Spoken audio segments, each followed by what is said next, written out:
everybody got that? You just hang loose, get the heat sheets, and we'll be ready to go.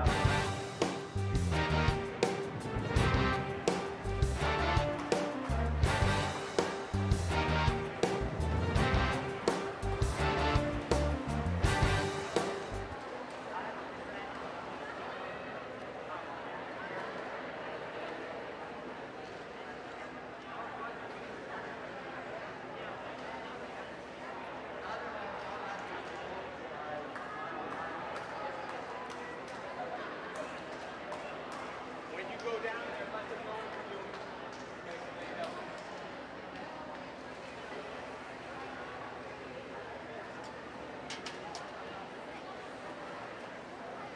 Okay, so it's going to be about 5 to 10 minutes, so don't have a cramp or an aneurysm, okay? We won't start without you, but we can't go without heat sheets or else nobody's going to know what they're doing, okay? So just relax.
to give it another couple minutes.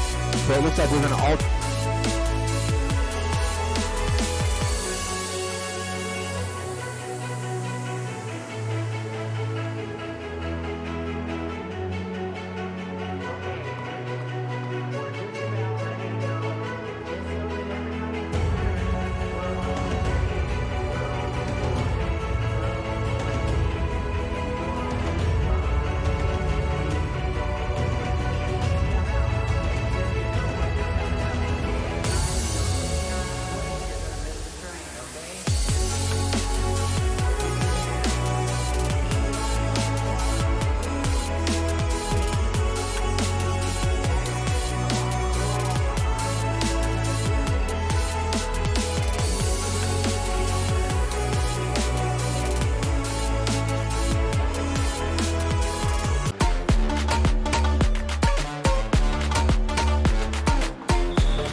Good evening and welcome to the 2021 Parkway Senior Invite. Tonight we are at Kirkwood High School at the Walker Natatorium for a prelim and finals event here to kind of start to wind down the short course season. We are at event number 1. This is the 400 IM girls 13 and over. They've just jumped into the pool and we are underway here.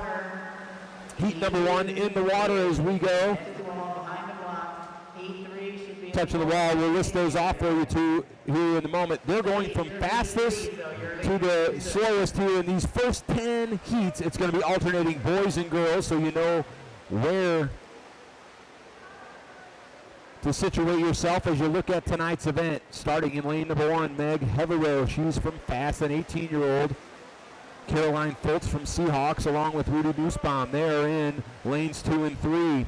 16 and 15 respectively. Anna Moen comes in with the fastest time at 4:25.42. She's from the CSP Tide Riders. And then Eleni Katsmanis from Fast, the second fastest time. She'll be in lane 5. Misha Montgomery from the Seahawks, lane 6.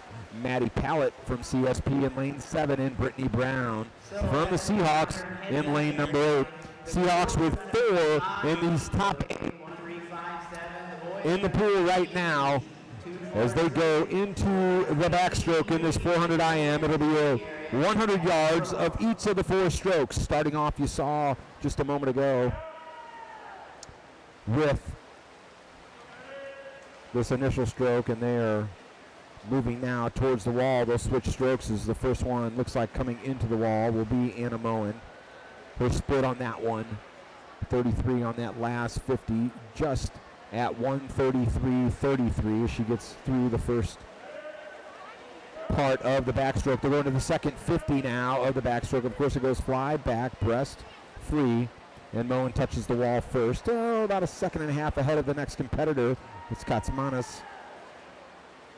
And also at the top of the screen in lane number 1, Heverow hanging right in there. Lane number 7 right now, Maddie Pallett. Of course, many of these swimmers each have their own specialty type strokes, and they've got to go through all 4 of them in order to complete the 400 yards here in this IM. Many say this might be the toughest of the races because it combines all the disciplines, and of course it is a yardage event at 400.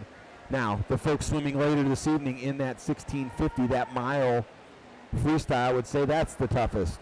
For my money right now, sitting here at the announcer's booth, they're both pretty tough, and I think most of the folks out there watching here this evening might agree as well. But nonetheless, it's Anna Moen from CSP. Again, the 16-year-old came in with the top time of 4:25, touches the wall after her first 50 yards of that breaststroke, and she continues to lengthen out her lead a little bit. Coming on a little bit now, up in lane number 2 is Caroline Foltz. This is one of her specialty strokes. She's closed a lot of the gap now, and she continues to gain, pulling closer and closer as they get towards the wall. She's pulled into second place, also holding her own down in 7.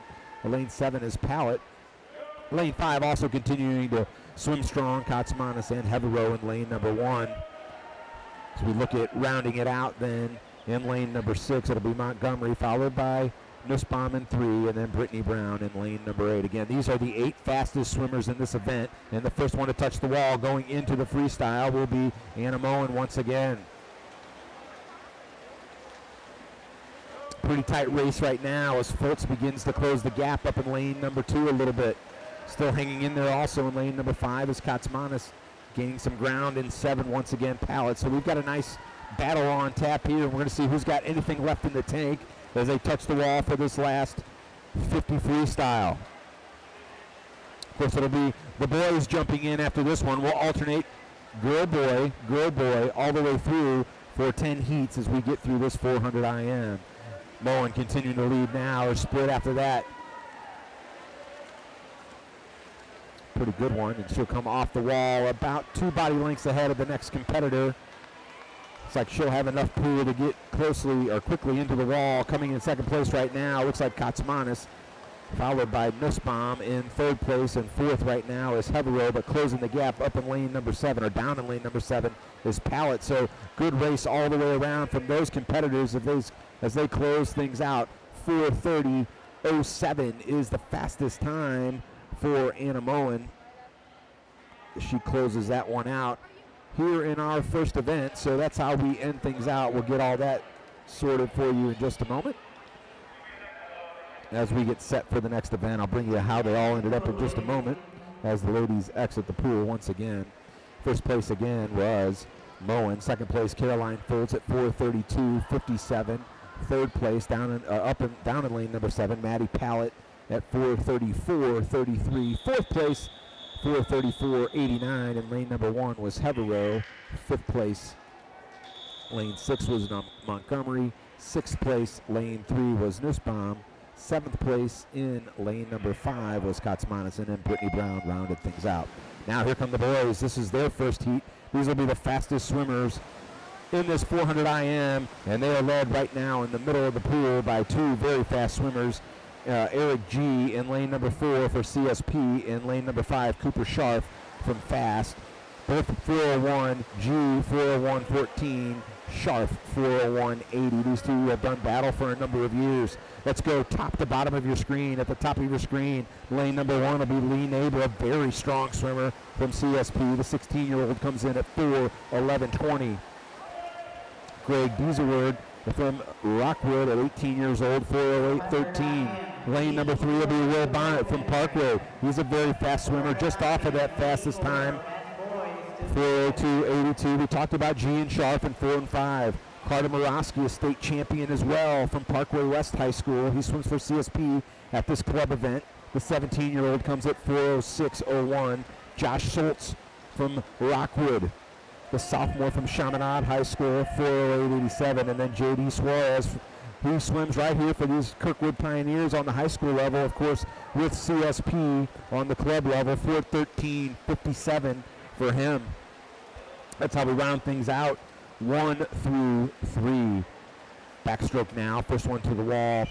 Lane number 5, as we talked about a moment ago, Cooper Scharf, very good at the state swim meet just a couple of months ago, as were most of these young men coming across. All these swimmers here in this first heat, all from the state of Missouri, competing on this side. Of course, in the alternating states, Missouri and Illinois, the seasons differ from a high school level. Boys in Missouri go in the fall, girls go in the fall in Illinois, and girls in Missouri go in the winter, and boys in the winter in Illinois. So that's how that shakes out. Now, top of the screen here, you look to close the gap. That's Lee Neighbor. Of course, Lee Neighbor, big time swimming from the Illinois State Championship meet. He closed the gap up in lane 1, but Scharf stretches it back out. He wears that bright yellow cap for the Fast Flyer Club.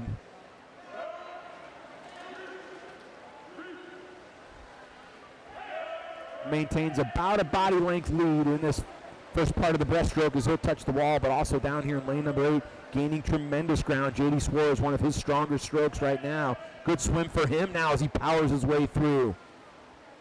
So right now, as you look at it on the board, it's Scharf, followed by Suarez in lane number 8, and then G in lane number 4.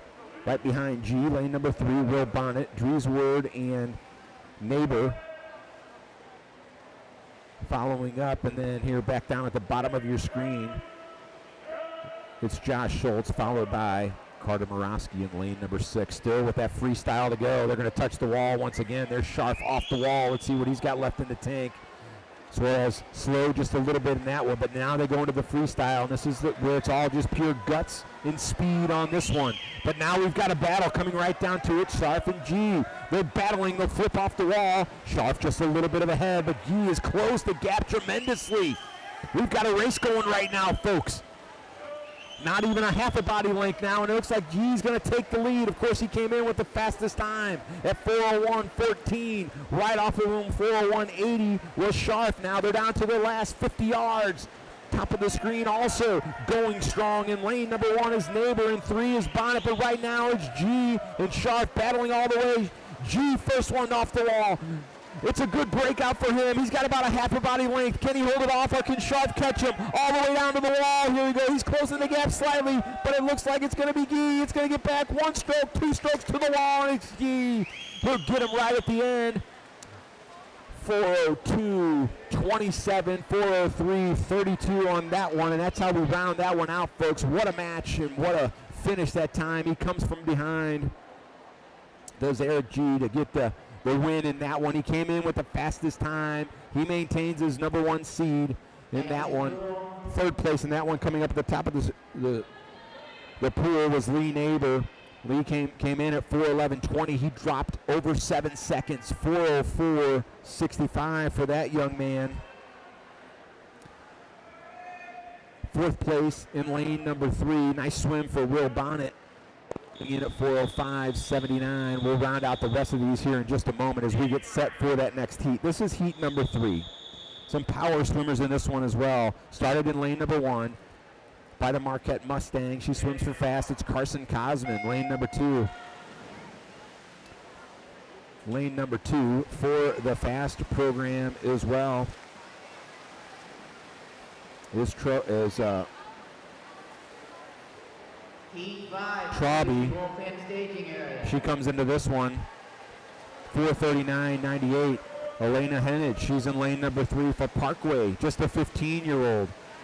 Ellie Cobb from the Recplex at 4:36.77. Abby Wampler, she'll come in here. 16-year-old at 4:37.20. She's in lane 5. Sarah Donahue from CSP at 4:39.30, and then Juliet Phillips at 4:41.47, also for CSP. And then rounding things out at the bottom of your screen is Samantha Lee, the sophomore from Westminster, swimming for Parkway here this evening. As they go through their first strokes here on this butterfly, it'll go butterfly back, breast free. Those are the 4 strokes in this one. First one to the wall off of that butterfly stroke was Trobby from fast. Blistering time at just 1 minute 74 seconds. Now she'll go into the backstroke with about a body length lead. In 2nd place right now in lane number 4 is Cobb. But there's a swimmer that's really coming on. It's a young 15-year-old right now, Elena Hennig from Parkway. She's right in there also.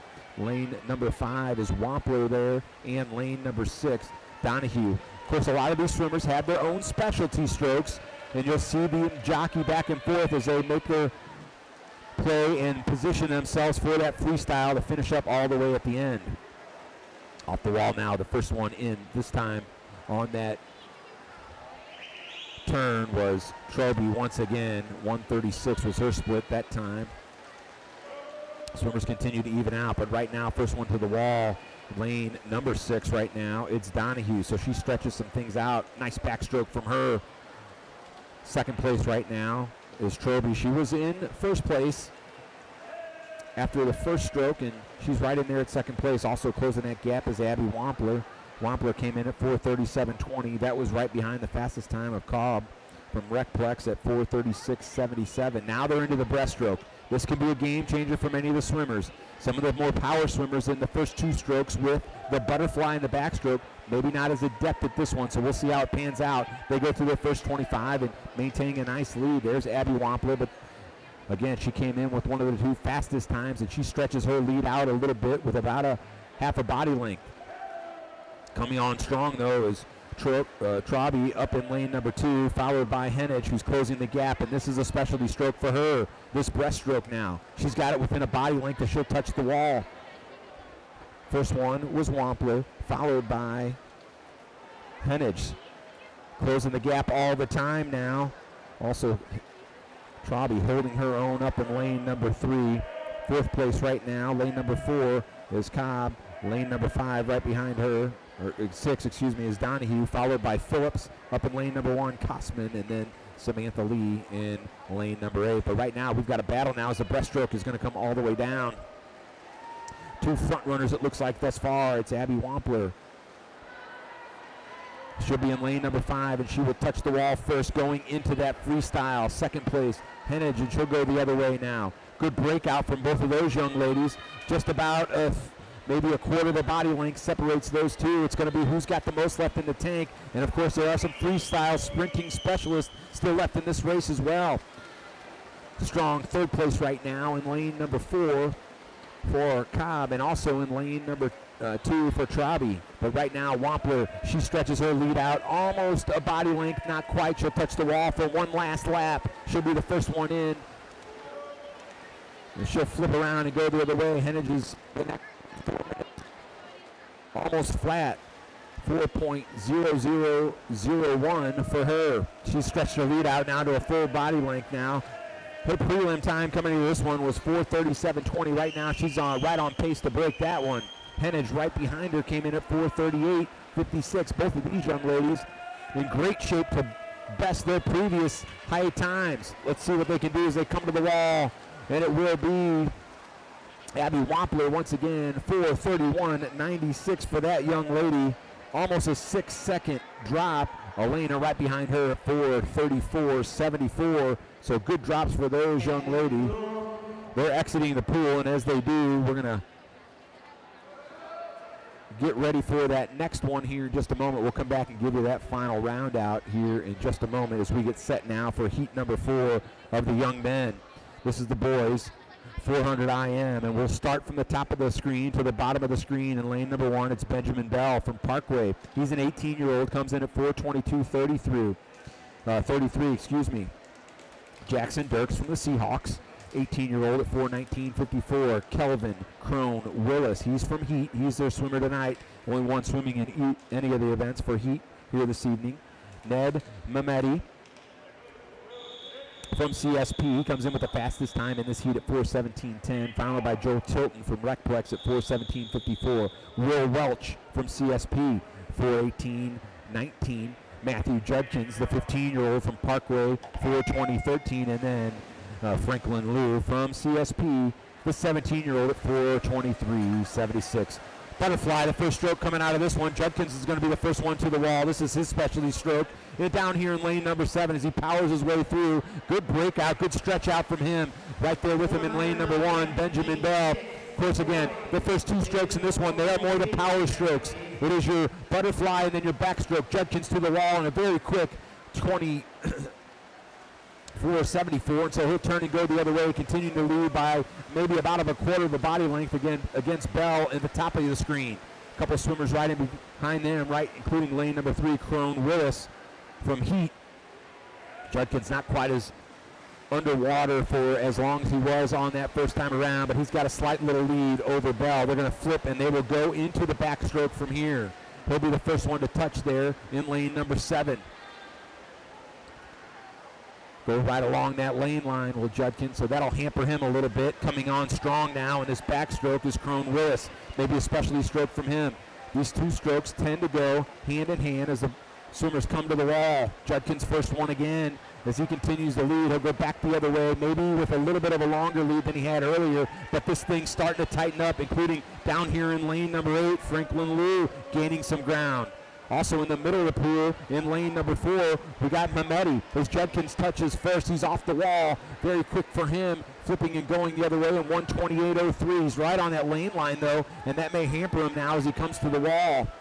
Right in behind him in lanes number 3 and lane number 1, respectively, is Crone, Willis, and Bell. Judkins off the wall again. He'll try and stretch it out, but a good breakout there in lane number 3 from Crone Willis. He'll close the gap a little bit. Also, what a close right now by Franklin Liu down in lane number 8. Judkins will be the first one to the wall through the first 2 strokes, and he'll go into the breaststroke. We'll know right away from him whether or not he's going to be able to maintain some speed. Good breakout from him. He's right up high out of the water, so One of the things he's been working on over the course of time is how to stay lower in the water along the line. Let's see if he can hold it, but this is a specialty stroke for Lou. He's closing the gap. He's within a body length now. Judkins to the wall first. It's going to be about the turns and the breakouts now.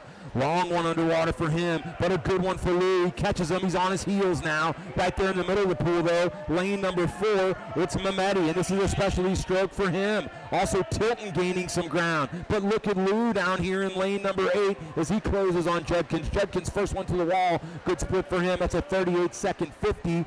Not really a good stroke for him traditionally, but that's a nice one for him. So he continues to push the envelope. Swimmer's starting to tighten up a little bit. And Franklin Liu down here in lane number 8 looks like he's going to overtake him at this next turn. Also, right there in lane number 5 is Tilton. So Judkins is the first one to the wall, but Liu off the breakout now, underwatering. He'll overtake Judkins, as will Tilton. It's going to be about who's got what left in the tank on this freestyle now. Lou looking strong. Tilton looking strong. Judkins fading a little bit with Mehmeti there in lane number 4 also looking strong. 1, 2, and 3 off the wall. It'll be Lou. It'll be Mehmeti, Tilton, and Judkins. Let's see who's got it left in the tank, but here is Tilton stretching it out a little bit.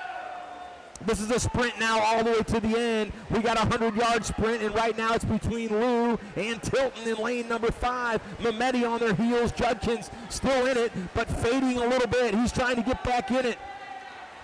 Coming into this one, Franklin Liu, 4:23.67. He stands to break that considerably on his way out. Judkins at 4:20.13. He looks like he's going to be right on that time. Does he got enough left in the tank to close it? But right now we got a 3-way race. It's Liu, it's Tilton, and it's Mehmeti all the way down to it. Of course, Ned, he has been very strong in this event. In lane number 4, Judkins will touch 4th. But here's Franklin, and it's Mehmeti and Lou in 8. Franklin, Lou in 8. It's Mehmeti in 4. Mehmeti's going to touch first. He's going to touch in at just about 1:15, coming all the way down to it. Closing some time out. It'll be, actually, they said it was Lou in first place, and it was Tilton and then Mehmeti. So that's how the scoreboard rounds it out. Judkins in 4th, so I don't know if that's correct or not, but nonetheless, that's how the scoreboard will register it. We'll get that all sorted out. Of course, we're going to bring you the official throughout the evening as we can. In 5th place in that one, in lane number 3, was Crone Willis. He was an early contender in that one. Lane 6, finishing 6th, that's Will Welch. 7th and 8th, respectively, in lanes 1, Bell and Dirks. Now we're going to move on to heat number 5. This will be back to the young ladies. It's our first 14-year-old of the evening. It'll be Caitlin Kuhlman from CSP. She'll jump in at lane number 1. Allison Heaney in lane number 2 from Fast. Alex Snyder from CSP in lane 3. Avery Peel from Fast, the 17-year-old in lane number 4. Brooke Shattuck in lane number 5 from Parkway. Jana Molenhoff from Rockwood. She's the 14-year-old. She goes to Lafayette High School. And her older brother also swims for the program as well. Brooke Gustafson in lane number 7 from Recplex, and then Catherine Chavez from CSP, the 16-year-old, in lane number 8. First ones to the wall, respectively, lane number 4 and lane number 5. It's Peel and Shattuck as they touch for the first time through that butterfly, but they'll touch and go back the other way. 75 yards in, and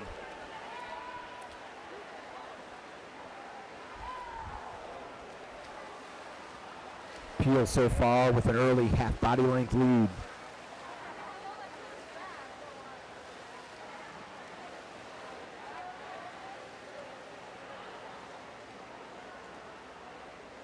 Now we're into the backstroke. Again, these first 2 strokes, more power strokes. And then we really get into very, all strokes are technical in any stretch of the imagination, but really when we get to the 3rd stroke, that breaststroke, that's the technical one, the most of all. Good races here so far tonight. The last one came right down to it. This one right now looks like we've got a good battle between lanes 4 and 5 with Peel and Shattuck, and then Chavez down in lane number 8 at the bottom of your screen. They'll touch the wall. Once again, it'll be Peel first, Shattuck second, and Chavez third. 4th in lane number 2 is Heaney. 5th in lane number 3 is Snyder, followed by lane number 7, Gustafson. Then lane number 8, Kuhlman and Molenhoff in lane number 6. They'll turn and go back the other way for this last portion of this backstroke right now, and it looks like Brooke Shattuck, the 15-year-old from Parkway, is taking a little bit of a lead, about 2/3 of a body length. She'll be the first one to touch the wall, and they'll go into the next stroke. This next stroke is that breaststroke. We saw in the previous race, the breaststroke was a difference maker as 3 swimmers who were not in the top 3 came back, got into the money portion of the race, and then overtook it as Shattuck stretches this one out just a little bit. She's got about a body length and a half lead. Brooke Shattuck came into this one at 4:45.81. That's the time she's looking to beat. Peel still maintaining that second place. Third place now. It's a race between Chavez and Heaney in lane number 2. Coming on strong in lane number 3 is Alex Snyder from CSP. And they'll punch and go the other way as Shattuck stretches that lead out. She goes into this third 25 yards here of this 400 IM race. 10 heats total of this event.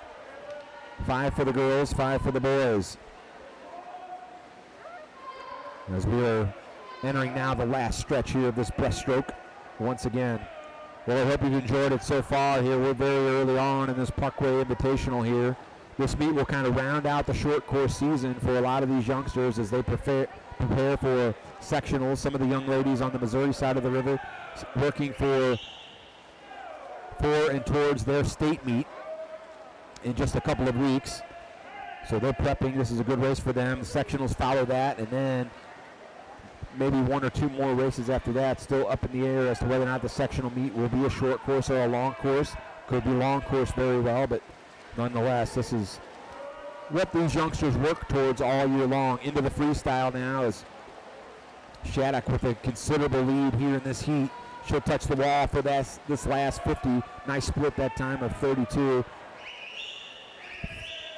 4.00.72 as she'll touch and go back the other way. Again, her fastest time coming into this one, 4:45. If she's on her previous split in this freestyle, she should fare pretty well. She will shatter her previous best time. Now she'll touch the wall and just over 4:32 with Brooke Shattuck. So a nice time for her, 4:32.67, as she really takes out her previous best time. Coming to the wall now here in second place in lane number 4 will be Avery Peel. Third place, lane number 8, Chavez. Fourth place in lane number 2, Heaney. Fifth place in 3 is Snyder. Sixth place, Gustafson. Seventh, Molenhoff, and Kuhlman rounds things out in lane number 1. That's how we wind things up here in this one as we get set now for the next heat of the young men. Heat number 6. A couple of more youngsters getting into the mix here in this one. We'll go top to bottom of the screen here in this one first. Nick Ostrander from the Recplex, 16-year-old, 4:33.16 for his time. Elijah Liebman from the Seahawks, the 16-year-old in lane 2. Will Thomas from CSP in lane 3. Carter Crook, lane 4, the fastest time in this heat. The 14-year-old from Parkway South, 4:25.50 is his previous best. He's right next to Jake Hansen, 4:26.53, also from Parkway. He attends Parkway Central, the 16-year-old. Multi-medal winner in state back in the fall. Grant Mussman from the Seahawks in lane 6. Tucker Stevens in lane 7, also from the Seahawks. And Mason Caulfield from Rockwood, the 18-year-old at 4:35.01. Good split for all these young men as Hansen stretches things out a little bit, slightly over Crook. Also down here in lane number 8, very strong is Mason Caulfield. He's a good butterfly stroker. Lane number 7 going strong as well as Stevens. Hansen maintaining a little bit of a lead, but being closed very quickly now by Caulfield. Looks like Crook's going to be in third, followed by lane number 7, Stevens. That's exactly how they're going to touch. Actually, yeah, Stevens in lane number 7. Fifth place in lane number 6 so far on that split was Mussman. Hansen now very strong in the backstroke. He maintains that lead, but right in there with him There's Caulfield, and Crook maintains his position. This is a strong stroke for Carter Crook. Of course, his sister, star swimmer for the Parkway Club and Parkway South when she was in high school, went on to swim at Illinois State, so kind of in the blood. Carter, a good all-around athlete, as is Hansen. Both play multiple sports and have throughout their youth days, but also another strong athlete down here in lane number 8. It's Caulfield, the 18-year-old from Rockwood now, as he touches the wall along with Hansen and Crook. They're all just about even now as they stretch their way towards the final part of this backstroke. We've got a race, folks, and of course, one of the difference makers in this IM race can be that breaststroke, the very technical stroke. We know it's a strong one for Hansen. Let's see if this is where he takes his lead back, but right now it's Crook slightly, followed by Caulfield and then Hansen, but they're all neck and neck right now. Hansen right now very strong. Caulfield very strong as he stretches a little bit of a lead. He'll be the first one to the wall at the bottom of the screen, followed quickly by Hansen, and Crook maintaining his own in there. Coming on strong now in lane number 1, Ostrander and Liebman as well as Thomas, all at the top of your screen. But right now it's a 3-man race in this heat. Thus far with the best one, it's Caulfield, first one to the wall, followed by Hansen, and then Carter Crook maintaining it. Stretching it out just a little bit, though. Once again, it's Caulfield, so he's coming out of lane number 8. Came in with a time of 4:35.04, looking to shatter that one, and right now he's on great pace to do it. I suspect he's at least going to go under 4.5 minutes. Good swim for him. Hansen about a body length and a half behind him, and then Crook right on Hansen's heels, maybe a half a body length behind, but Carter's really improved in this stroke over the course of the last couple of years to round out his distance IM. First one into the freestyle is Caulfield. He'll stretch it out a little bit. Let's see who's got the juice left to see if they can't bring it home. Right now he looks really strong in lane number 8. Also swimming strong up in lane number 3 in this one is Will Thomas from CSP. They'll flip off the wall. It'll be Caulfield followed by Hansen, then Crook right in on his heels. Top of the screen, you see them coming in right now in lane number 3, Thomas, and then Ostrander in lane number 1. Once again, it's Caulfield. He'll stretch it out just a little bit, followed by Hansen, then Crook once again. They're about a half a body length apart, about 3 body lengths now behind Caulfield. Caulfield's going to shatter his previous time. He came into this one 4:35.04. He's looking to break that maybe by 10 seconds. It looks like he just might do it. He's going to stretch his way to the wall here in just a moment. And he's going to touch it just over 4:15. Mason Caulfield 79. Let's see where we get Hansen. 4:21.20 for Jake Hansen. A good drop from him for 5 seconds. And then Carter Crook at 4:24.74. Almost a second drop for him. The rest of the pool coming in now as we get right down to the end here for this heat. We'll come back. We owe you a recap on a lot of these races thus far. We'll get ready for the next one. Coming in fourth in that one, lane number 1, 4:24 was Nicholas Ostrander. Lane number 3 was Thomas. Lane number 2 was in 6th place. That was Liebman. 7th place in the heat was in lane number 7, Tucker Stevens. And lane number 8, Musselman. Lane number 6 in 8th place, Grant Musselman. But what a strong swim by Mason Caulfield. He dropped 17.5 seconds off of his previous best time. And that'll move him into the top 15 thus far. Here we go with the next heat. This is the girls, heat number 7, IM. Top of your screen to the bottom of the screen. Lane number 1's at the top. That's Ellie Bailey. She's from Parkway. She's an 18-year-old. Madison Colombo from Fast. She's in lane number 2. Carly Schaefer, lane number 3. She's a 15-year-old for Parkway Swim Club in Parkway South. Grace Krager from CSP, the 14-year-old in lane number 4. Sophia Snyder, she's in lane 5. She is a 13-year-old along with her fellow 13-year-old and fellow CSP Tide Rider, Avery Canine. Of course, her older brother Tori and her younger brother Colin, star swimmers for this club as well. Ella Arbrider, the fast swimmer in lane 14, the 14-year-old and fast swimmer in lane number 7. And then Hemi Avila in lane number 8, the 16-year-old from Recplex. So right now, first one to touch the wall on the 75, lane 3, or excuse me, lane 2 is Colombo, followed by Krager in lane 4. Then in lane number 8, it's Avila. Again, all these different swimmers, and now we've got a young, this is a younger crop. We've got an 18-year-old, 17-year-old, and 16-year-old, but the other 5, 2 13s, 2 14s, and a 15. So they're just really starting to get their first taste of high school. Some of them still in that middle school, junior high, 8th grade area. So they're now in there with the big dogs, so to speak, and this is a meet where you throw everybody in and see what happens. First one off the wall here now on that first length of the backstroke. Once again is Colombo. She maintains that lead. She swims for fast. She's a 17-year-old. Came in at 4:59.56 thus far. Right in behind her right now in lane number 6 is Avery Canine. This is a strong stroke for her.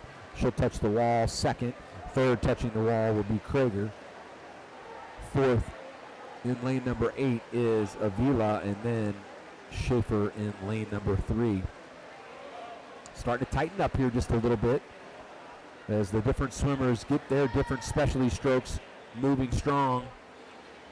We'll go back the other way, tightening the gap just a little bit is Avery Canine, and she may overtake her by the time they get to the wall. It's still Colombo in lane number 2. We're going to be really close to the wall. Avery Canine very strong in. Who's going to be the first one to touch? It'll be Colombo, followed by Canine. Less than 0.2 of a second away from each other. In fact, they were 0.06 away from each other on that touch, but really it's the technical stroke, the breaststroke. This is the difference-making stroke so far in every one of our heats thus far. And right now, Canine and Colombo, they are leading the way. And Avery is going to overtake her at the wall. She'll be the first one to touch coming off the wall. They'll show the importance of these underwaters now in the breakouts. Colombo with a little bit of a stronger turn and breakout, but Canine gets it back on the top of the water. Third place in lane number 4 right now is Krager. Schaefer, she's closed the gap. She's in lane number 3, and then in lane number 1, Bailey. So tight race for 3rd, 4th, and 5th. Lane number 8 is Avila as well. But right now, the leading portion of this heat, once again, it's Colombo. She's led the majority of the way, but Avery Canine really giving her a swim for her money right now. She's been neck and neck with her. They've been just a couple hundredths of a second off of each other here on each of the last touches, and it'll be Canine, the first one to the wall. The last 25 now, the breaststroke. Let's see who's got the better underwater, and it looks like Canine thus far. She'll come out on top as they pass our vantage point here at about the 10-yard mark. Going all the way to the wall now, Canine stretches her lead out ever so slightly over Colombo. Let's see who's going to be the more powerful and the better technique on that freestyle. Canine, the first one to the wall. Her brother up behind me, cheering her on loudly. But Avery Canine right now, she's stretching it out a little bit, folks. You see it there at the top, at the left side of your screen. She's going to be the first one to the wall, almost by a body length. She's got some gas left into the tank, folks. Colombo, though, right there with her with a nice turn. Good breakout. These underwaters in the breakout, so important.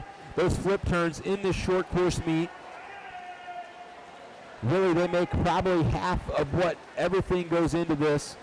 Of course, the stroke technique on the top of the water, your abilities, your lung power, your strength, all of that go into it as well. But I want to tell you what, it's those turns and those underwaters that really make a difference. And right now, Canine is killing it when it comes to that portion of the race. Here's her last turn now, right back up on top of the water. She's got about a half a body length lead. They get to mid-pool. She strengthens and lengthens it out just a little bit. She's going to be the first one to the wall in this heat.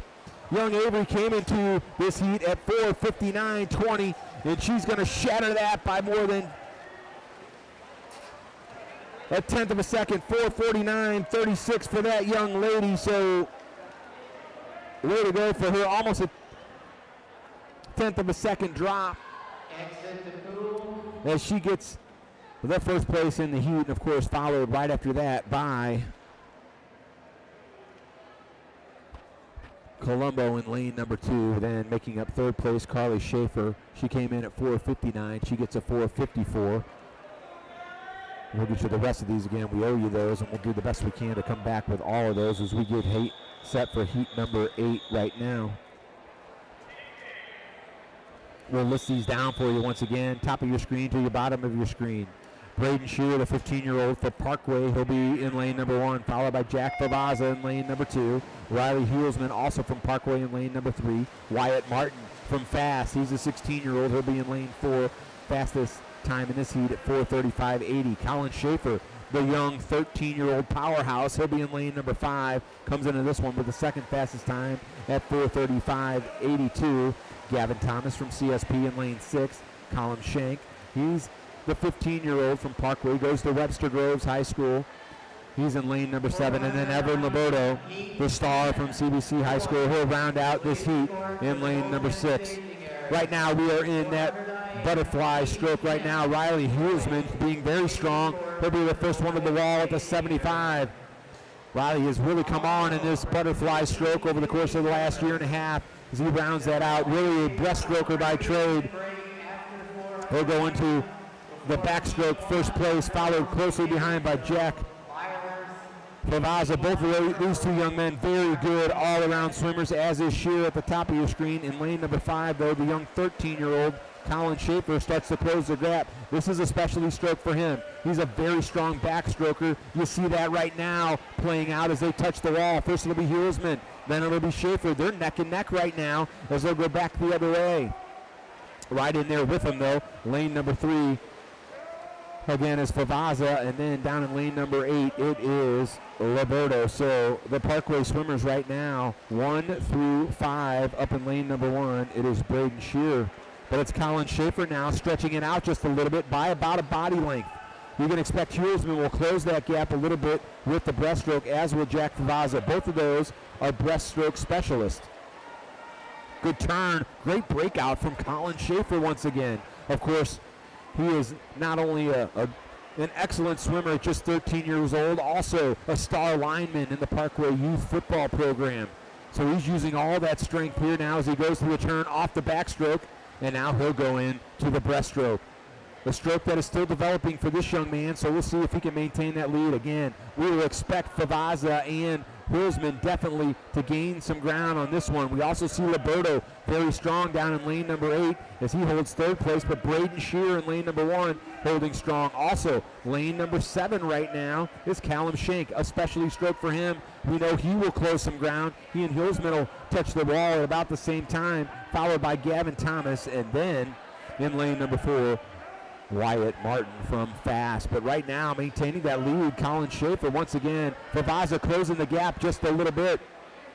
Shank coming on, as are Liberto, and a nice stroke right now from Gavin Thomas, the TSP 16-year-old in lane number 6. Colin Schaefer, though, having a very strong swim. Again, Colin came in this one 4:35.82.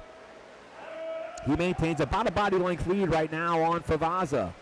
Liberto right in there as well. Top of your screen, Shearer right there as well.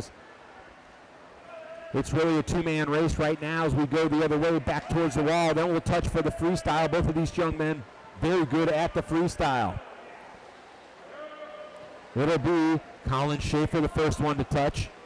He bounces off the wall, as does Jack Favazza in lane number 2. Colin on top of the water very quickly. Get a nice breakout for Jack Favazza. He closed the gap slightly. Now to under a body length lead. You see him come across right now as he gets set to touch the wall. It'll be Colin Schaefer, and he might have widened that lead a little bit. We'll see if Jack has a good underwater breakout. He does. Maintains that distance right now, but that body length lead for Colin Schaefer, he's looking to go under what he previously did. He's going to shatter his previous best time as this young man, the young 13-year-old Colin Schaefer, 4:35. That split was 4:54.01. Very strong right now, middle of the pool. Lane number 5 for the 13-year-old. You can bet some folks have their eye on this young man, and they can't wait to get their hands on him at Parkway South High School. His sister Artie there is a freshman. He'll be there next year. Right now it'll be Colin Schaefer as he comes to the wall. He's going to take considerable time off of his best one previously. And a very strong 4:24.01 for Colin Schaefer. So a nice drop for him. Right up behind him, Jack Favazza in lane number 2 at 4:30.56. So a 7-second drop for that young man.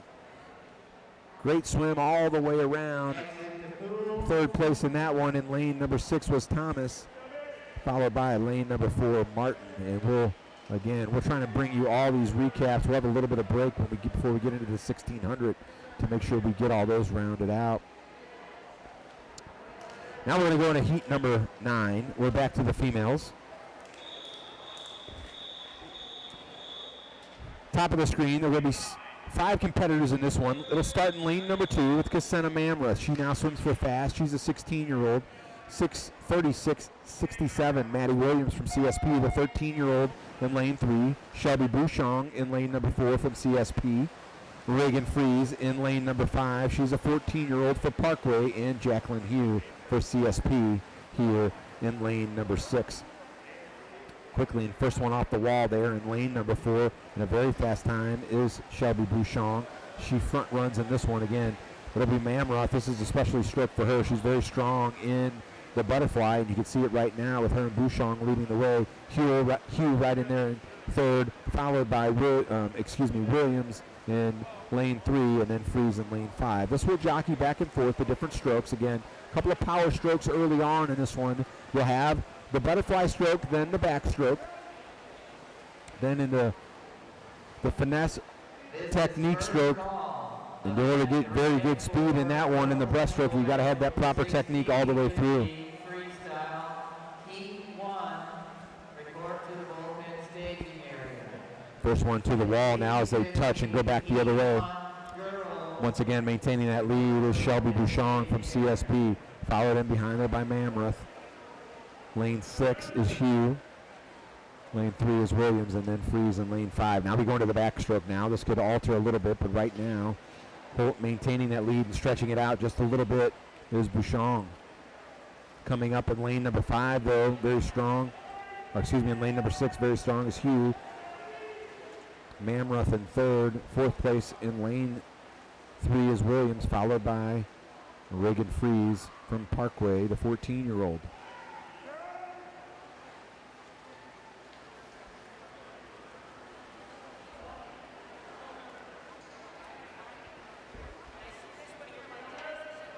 Bouchon now stretching out her lead a little bit. She's got about a half a pool length lead here in this heat. Closing it in, coming into second place now is Jacqueline Hugh, followed by Mamreth. Closing that gap a little bit is Williams, and closing that gap even further is Fries. So they all start to enter that race for third place. Right now, Bouchon continues to lead. She'll flip just over 2 minutes and 16 seconds, and now she'll go in to the breaststroke. Commanding lead so far for her in this heat. This stroke has proven to be a difference maker across the board for a lot of these youngsters throughout the evening. But she maintains that lead. Strong, though, coming on right now, Jacqueline Hugh. She's the 14-year-old in lane 6. And now taking over third place, Maddie Williams, followed by Mamreth. Looks like Mamreth might have lost her cap in there in lane number 2. And Reagan Fries closing that gap a little bit here on this breaststroke. Fastest time coming to the heat for Bouchon was 5:03.50. We are over halfway through it. Right now we'll go back for the second 50 yards of the breaststroke.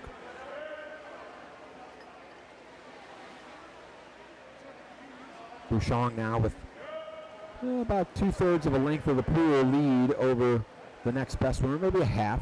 And Jacqueline Hugh. Then it'll be in lane number 3, Williams, followed by Fries, and then Mamreth.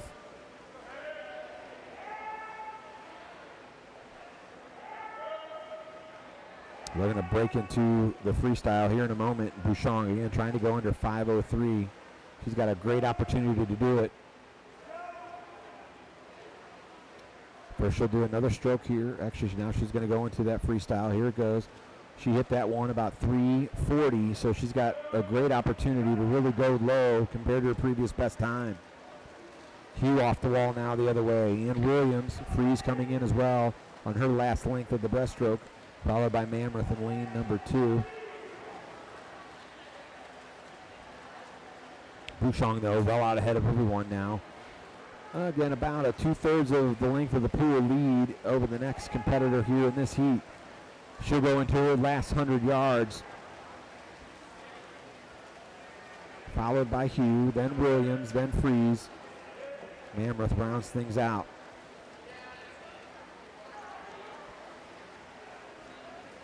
last now, 25 yards as she touches and goes the other way. Shelby Bouchon.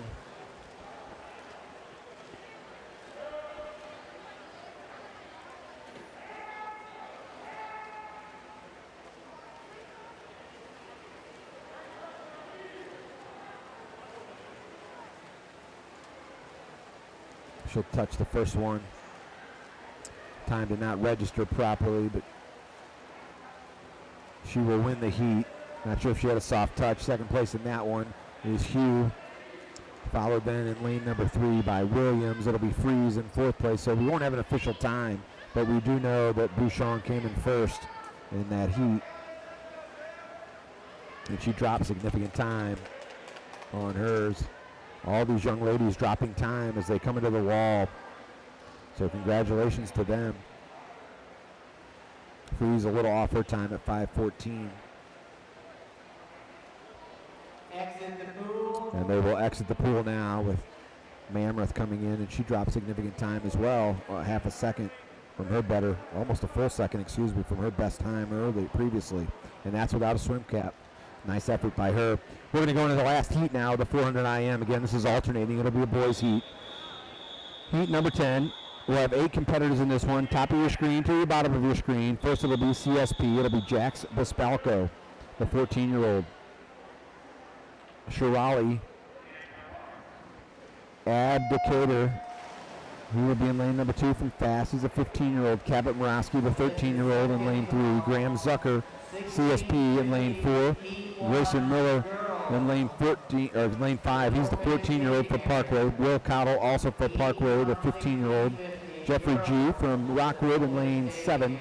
And Caleb Munger from Parkway in lane number 8. So first one to the wall in lane number 4, very fast. Graham Zucker, the 16-year-old from CSP. He is a fast swimmer right now. He's gone out blazing, very fast for him. Lane 4 on that first 50. He'll touch and go the other way. This is a young man we've watched develop over the course of the last couple of years, continues to get stronger, and came in with a time of 4:39.31, looking to best that. And, you know, it's always interesting with these youngsters now. He's a 16-year-old. They mature, and they grow up in different pace than everyone else. Not everybody's on the same pace, and so right now he stretches his lead out considerably as he goes into the backstroke, but that was about as strong of a butterfly as you're going to have, well out ahead. He's about a half a pool length ahead of everybody else. And of course, what we've seen over the course of time and in swimming, a lot of times that butterfly and in this backstroke go hand in hand. We'll see. Right in behind him though right now, closing the gap and really, really strong is Caleb Munger. One of his better ones. He's closed the gap tremendously as he touches the wall behind Zucker in second place.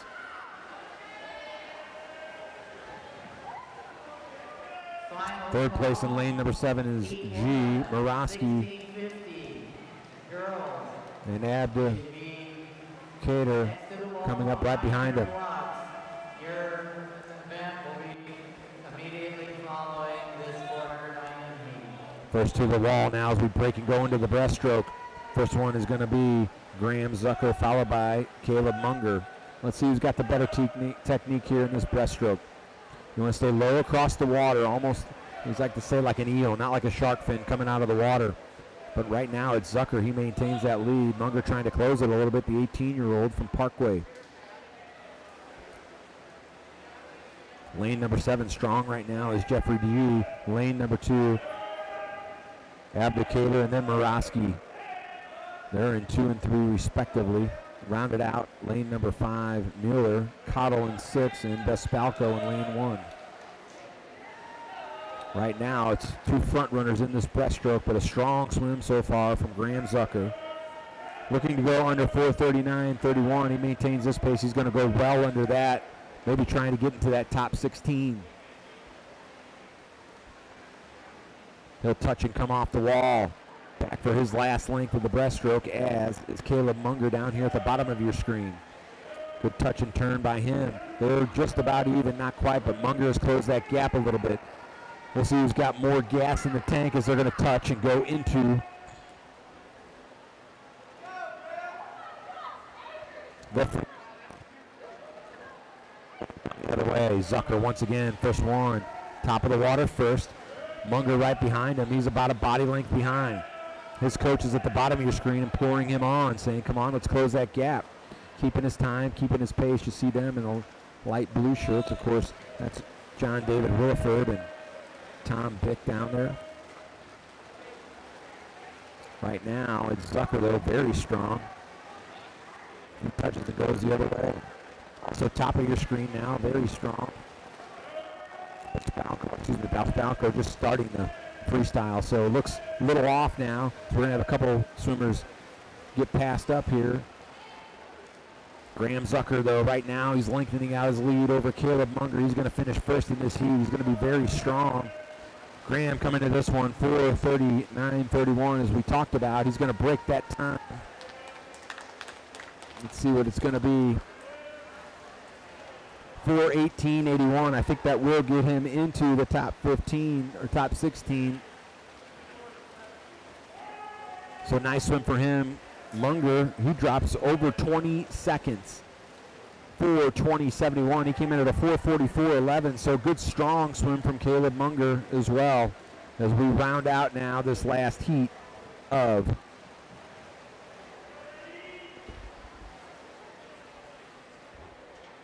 the 400 IM. That'll do it, folks, here as we get the final swimmers. We're going to have like a 2-minute break to get counters and your counters and everything, and then we'll be ready to go.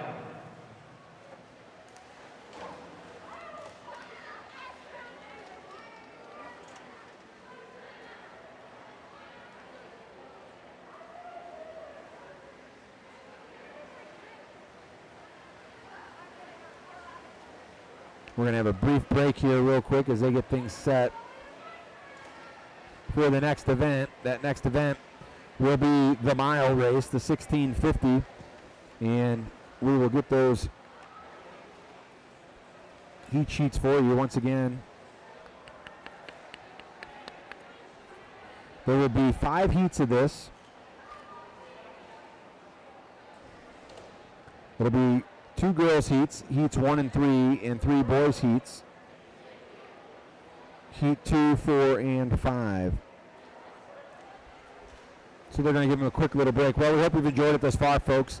My name is Matt Judkins. I've enjoyed bringing it to you thus far. Of course, Kevin Girth, he brings you all the technology, everything from the internet connection right down to the camera angles and all the production done right here by one man. We want to give him a shout out and kudos for all the great work that he's done. Now, over the course of this mile race, we won't announce everything verbatim. We're going to try and circle back and get the final standings for those finishes in the IM. I'm going to take a quick break. I'll come back in just a moment, then we'll bring you that mile in just a few moments.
Back here to the 2021. Yes, we're in 2021.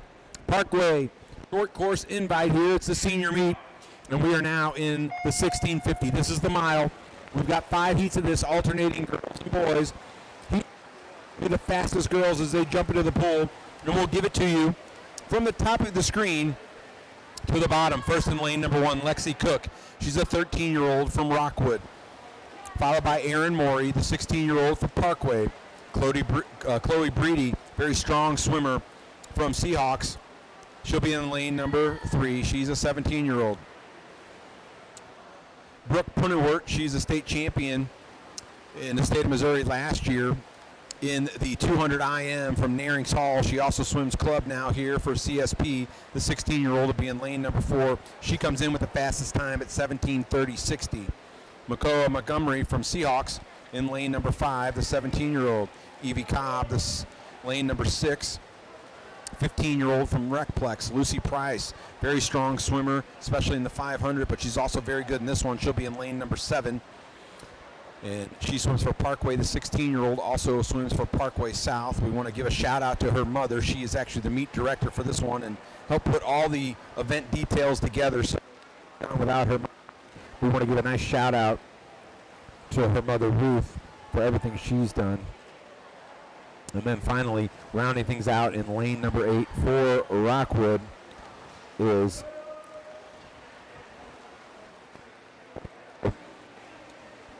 that is how we'll start off here. First one right now as we look to the middle of the pool.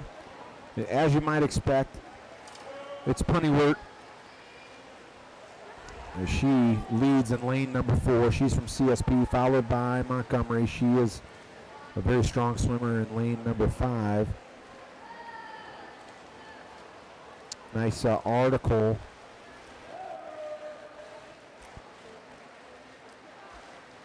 Last year, the girls' high school swim season. These youngsters do. They swim high school, whether you're on the east side of the Mississippi River or on the side. But Chloe Breedy, also a nice article about her. She swims out of lane 3 on the Illinois side, in high school.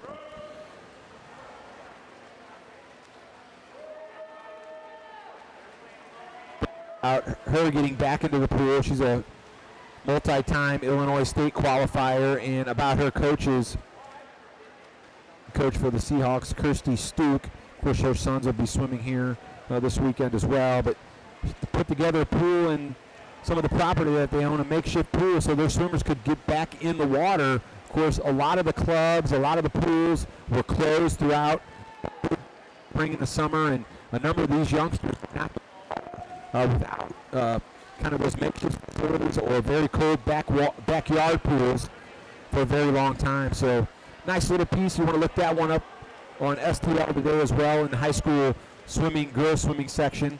Good piece that came out back in August. So check that out as they now touch the wall. You'll see the spotters for each of these, the lane counters. They hold down a number each time swimmer comes and touches the wall. You'll hear a bell or a horn as they get into that last lap. We are a long way away from that one, folks. Right now, they're just going to go on number 15. And once again, very strong here in that one. There's plenty of work. She touches it once again.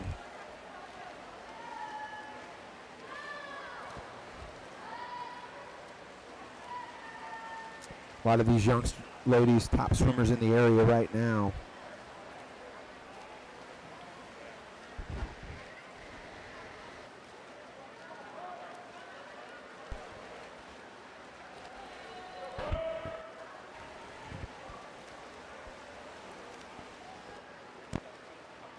Once again, as Punywart touches again, and she'll go back the other way.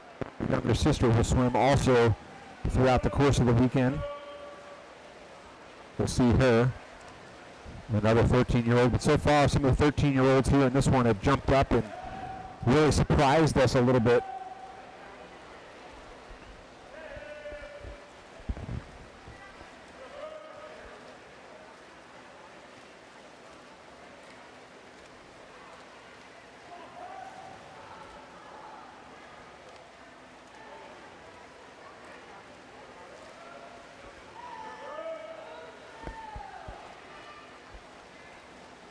we're still waiting to get the final standings from that 400 IM. Once we have that, we will bring you those results.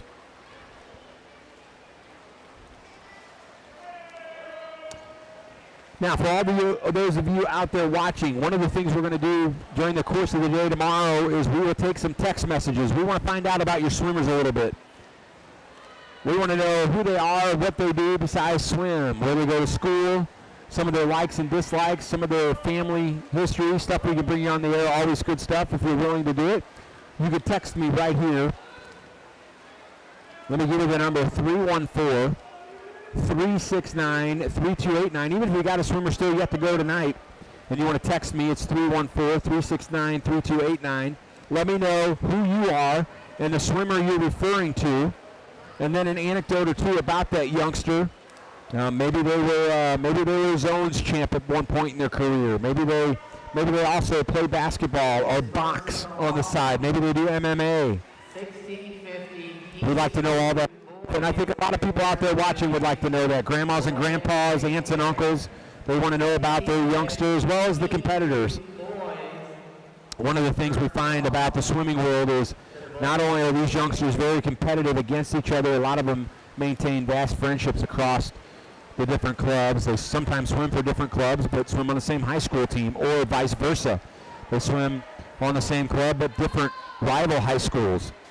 And then, of course, they get together in big-time championship meets for things like zones and whatnot. So all great fun, and maybe then eventually they'll swim together on the college level. Right now in first place, maintaining that lead, Brooke Perneyworth, the 16-year-old for CSP. 27 times now she's touched a wall, and she'll go back and touch it for a 28th time as she goes back to the starting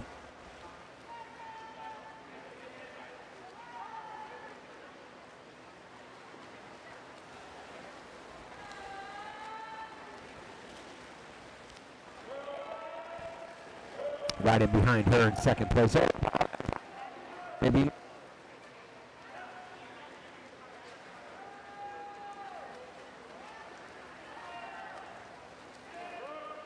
30-60, that was her best time. Maury came into this one 18-24-87. Third place right now, lane number 6 is Evie Cobb from the Recplex. Right behind her in lane number 5, Makoa Montgomery from the Seahawks, followed by Lucy Price, then Lexi Cook. Lane number 2. Excuse me, lane number 3, Chloe Breedy, and then Emma Knazel.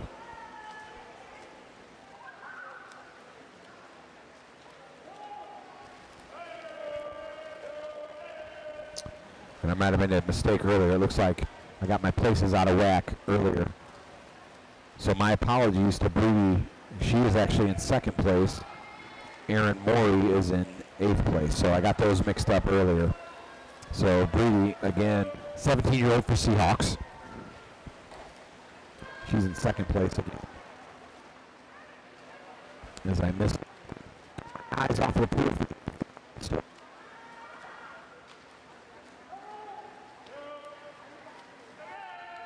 swimming. Anyway, Brooke Pennywalt continues to maintain that lead. So Pennywalt now again.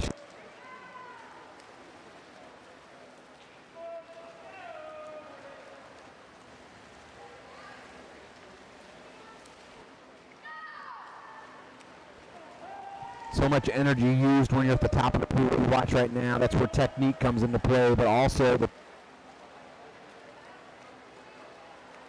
making sure you maintain your speed, but good technique through it all so that you can give your body the proper setup to do that on the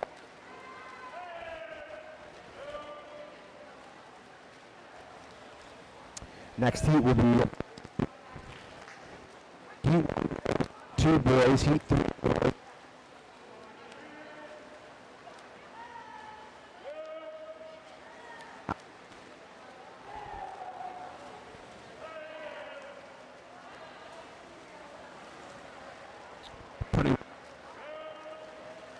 We continue to be 1 and 2 here in this one thus far. Lane number 3, or in number 3 is lane number 6.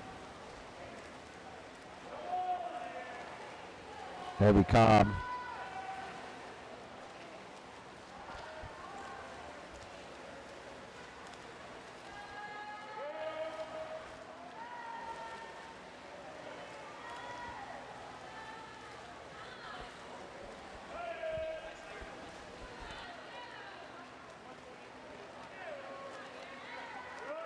Over halfway through this one at this juncture. Just over.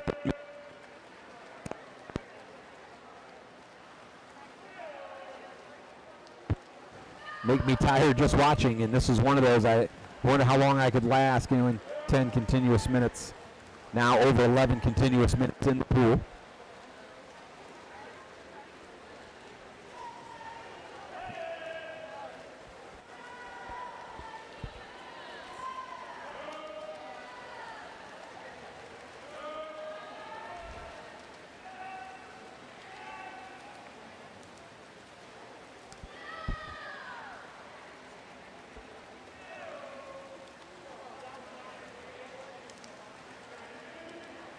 Plenty work maintaining that lead. Now she's going to touch 45 lengths thus far. That's what she's gone through. You see that there into the water with the spotters, the left side of your screen. 1650, heat 2. Boys, please report to the bullpen staging area. They're still on 47. You got like a 5. Hey, let's go, Nico. Game time.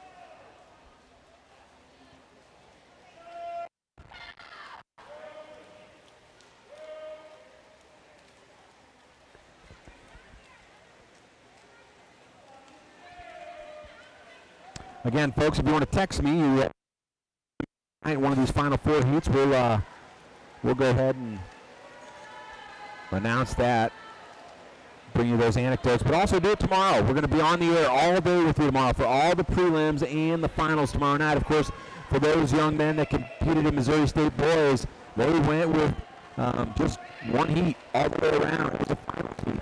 So it is a difference for them this year to do a meet that starts with a prelim and then has a finals, but they got to get back in that kind of championship style again this year. We're going to bring you some of the final action from our event earlier, counting down the boys first. In that 400-yard IM, it was Eric G. in first place, followed by Cooper Scharf in a very close race, just 1.05 seconds apart. Lee Neighbor in third, coming on strong. Lee dropped 0.55 seconds in his 400 IM, coming at 4:04.65. Will Bonnet 4:05.79. J.D. Suarez with a really, really strong 4:07.72. Great 4:08.04. He dropped almost a hundredth of a second. Carter Morosky in seventh. Franklin Liu, who was extremely strong and out in his heat, won his heat, 4:14.17. Joshua Schultz, 4:14.49. Joe Tilton, 4:14.66 in 10th. Mason Kaufeld in 11th. Ned Mamedi at 4:15.60 was in 12th. Graham Zucker in 13th. Matthew Judkins at 4:19.96 with a very slight drop in his time. 15th. Jake Hansen improved by 5.5 seconds. 16th place and get to that medal. Carter Cook improved almost 3 seconds in his. What a time for him at 4:22.45 for the young 14-year-old freshman from Parkway South. 17th place, Kelvin Crone Willis. 18th, Colin Schaefer, 13-year-old, folks. Let's talk about him a little bit, because this may be the swim of the night in the 400 IM. Moved up tremendous amounts. 11.8 seconds he dropped in his 400 IM. Just 13 years old, 4:24.01. He came in 19th place. He's getting bigger and in the youth football program for Parkway.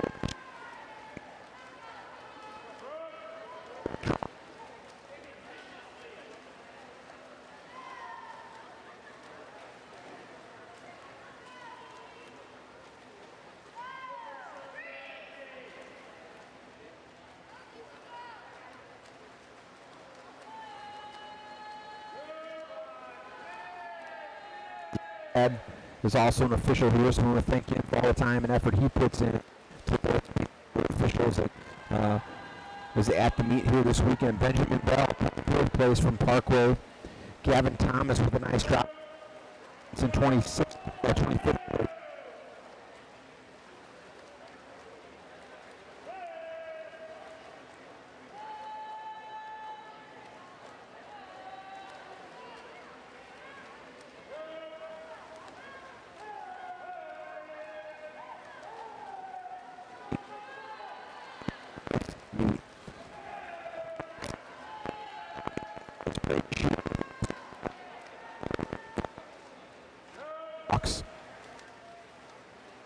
In 31st, Jeffrey Keith.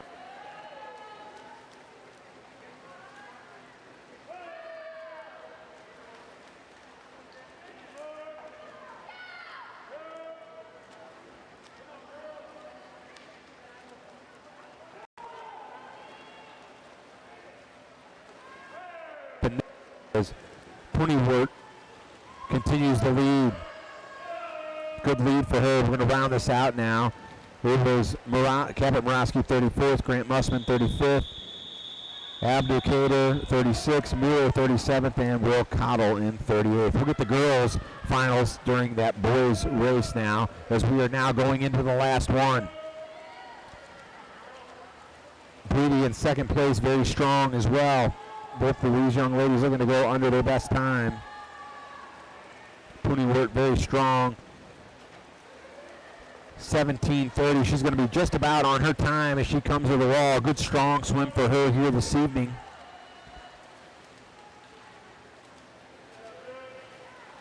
She'll go slightly off of it, but nonetheless very strong for her. You don't get to swim the mile very often, so 17:33.88 for that young lady. Followed in behind her 17:39.32, and a nice drop for Brady.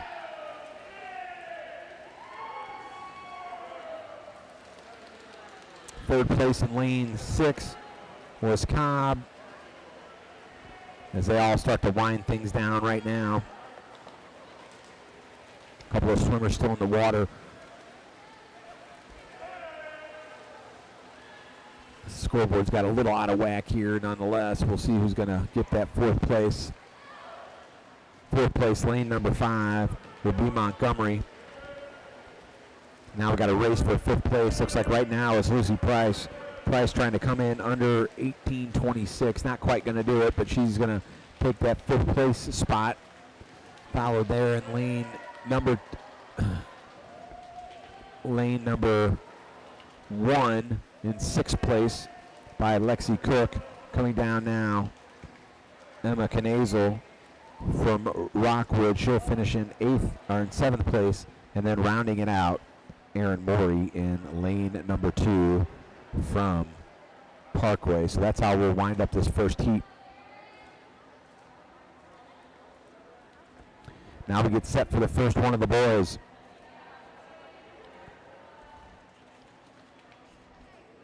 We're going to bring you this one. We'll count down here real quick for you. We'll blow the whistle and get up on top. This is heat number 2. It's the first one for the boys. It's the 1650. This is the mile. Leading things off top of your screen in lane number 1, the young freshman, 15-year-old Trey Canine. He goes to Chaminade High School, and good story for Trey. Broke his foot, fractured his foot. He was a two-sport athlete in the fall at the high school level, swimming and running cross country. He was a state qualifier in both, and then fractured a bone in his foot, which kept him out of both of those. So that young man joined us on the broadcast for the state meet during the 500 event, which he qualified for, so he's back in it right now. Then a swimmer who continues to get stronger and stronger month after month, Gabe Porter, the 17-year-old for Parkway. Cameron McCurry for CSP in lane 3. Nico Theodos, he's a strong one. He's got the fastest time, 16:17:37, lane 4, CSP, John Burroughs product. Michael Stuke, very strong in this event as well. The young 15-year-old swims for Seahawks, comes from the east side of the river. Of course, we mentioned his mother a few moments ago, Kirsty, and they built that pool this summer so that they could actually swim that 50-meter pool. Franklin Liu, he's a double competitor tonight. You don't have a whole lot of those, but he's either very, very strong or as we look around the booth here, a glutton for punishment. He already did the 400 IM, which may be the hardest one, and if it's not, it's his 1,600 miles freestyle swim, so he's coming back for more. Elijah Liebman also back again, the Seahawks swimmer. He's in lane 7, and then Max Marcus, CSP. Just a 13-year-old. He'll be down here in lane number 1. First place, right out of the chute. Theodos, as we might have suspected, he's a strong one. Comes in with the fastest time once again, a 16:17:37. So we'll see how this all washes out. You see the spotters on the left side of your screen doing the lane counting. They'll flip that lane counter all the way so the swimmers can keep track of exactly what's happening in the pool. Very tough to count and swim all at the same time, so they get a little bit of assistance, and that's what those youngsters down there are doing. They'll flip and go back the other way, but we got a nice tight race here at the top. Theodos, McCurry, Porter all together, followed by Canine, and then Lou. Again, Lou back-to-back on tonight's events. And behind him is Stuke, rounded out by Liebman and Marcus. So we're going to bring you the finals for the young ladies here. Just a moment. We'll get that pulled up from this evening's event.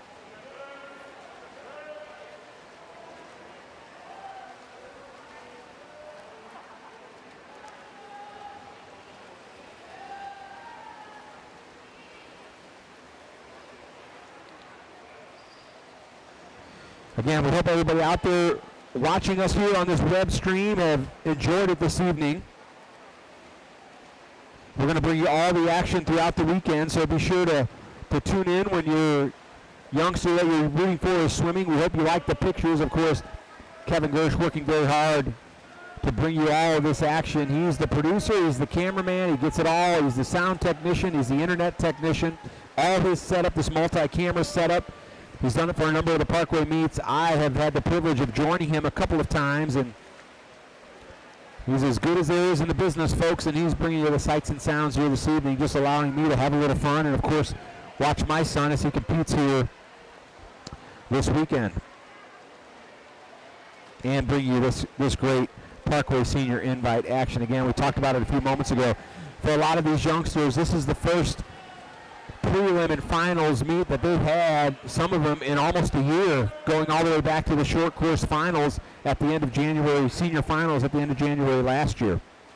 So we hope you've enjoyed it thus far, like we talked about, and we've enjoyed bringing it to you thus far. We're going to bring you all the action tomorrow. If you've got a swimmer you want to give a nice shout out for, send me a text. My number, 314-369-3289. I'm going to log those throughout our broadcast. Even if you have something this evening you're watching tonight and you want to give your young Jimmy or young Janie a shout out for tomorrow, text me overnight. In fact, that helps me prepare. And of course, my apologies up front if I get somebody's name pronounced wrong. I'm going to do my best. I've talked to a number of the coaches already to get those pronunciations, but I know a number of the swimmers personally, a number of them I do not. Give me a correction and say, hey, it's Smith, not Smythe. It's Jonas, not Jones. We want to know all that stuff so we get it correct, especially because we know there's a lot of folks out there on the internet watching around the world. Last meet that we streamed, we had folks from as far away as Australia sending us notes and letting us know that they were watching their nieces and nephews. So we want to hear all that stuff. As we start to wind just about a little more than a quarter of the way through this one, we're going to bring you the finals from that 400 IM for the girls. That was event number 1, and of course a very, very strong time. Anna Moen, what a swim for her, 4:30.07. She added a little bit of a time, but she was strong in her event. She came in first place for CSP, followed by Eleni Katsmanis at 4:31.93. Abby Wampler was extremely strong at 4:31.96 as well. She finished in third. Caroline Foltz from Seahawks in fourth. Brooke Shattuck had a strong swim. She dropped over 13 seconds. She's a Parkway swimmer, a 15-year-old. She came in fifth place. Moved all the way up to fifth after that huge drop. Maddie Pallett, sixth place. Elena Hennig, a strong swim, dropping almost 4 seconds in seventh place. She's a Parkway swimmer. Meg Heavyrow, she's in eighth place. That's where she finished for fast, and she was in eighth place. Ellie Cobb, she's a Recplex swimmer 9th place for that young lady. Samantha Lee, a very strong 10th place. She dropped almost 4 seconds. We want to give a shout out to her mom and dad, Justin and Sarah, big swim parents. We see them all the time. She swims for Parkway, and they support the club. And of course, her mom is here timing tonight as well. And then her young sister Jessa, also an upcoming swimmer, swimming both at Westminster. She'll be there next year. She's an 8th grader right now. Samantha is sophomore. So that's how we are thus far in this event. But a strong one thus far. That's how we round it with Samantha thus far, and a good drop for that young lady. As we round things out now, 11th place, Misha Montgomery from Seahawks. 12th place, Ruby Nussbaum with a strong swim from Seahawks. He added a little bit, as did Sarah Donahue in 13th place. Juliet Phillips, about a half a second drop for that young lady, the 15-year-old.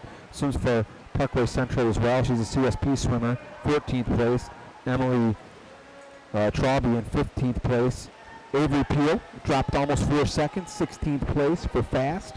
Brittany Brown in 17th. Carson Kosman, 18th place. Of course, she's the younger sister of Brooks Kosman, who set a state record in the 50 freestyle a couple of years ago in the high school finals.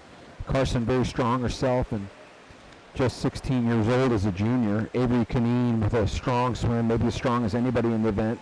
The next two swimmers were Avery dropping almost 11 seconds, moving all the way up to 19th place for the young 13th-year-old. So two 13-year-olds, folks, moving up considerably in the standings. Avery Canine for the young ladies and Colin Schaefer for the young men. Shelby Bouchon also with a tremendous drop, 15 seconds for her, also a CSP swimmer. She moves up to 20th place with her drop. Another CSP swimmer with a huge drop of 8 seconds, Catherine Chavez.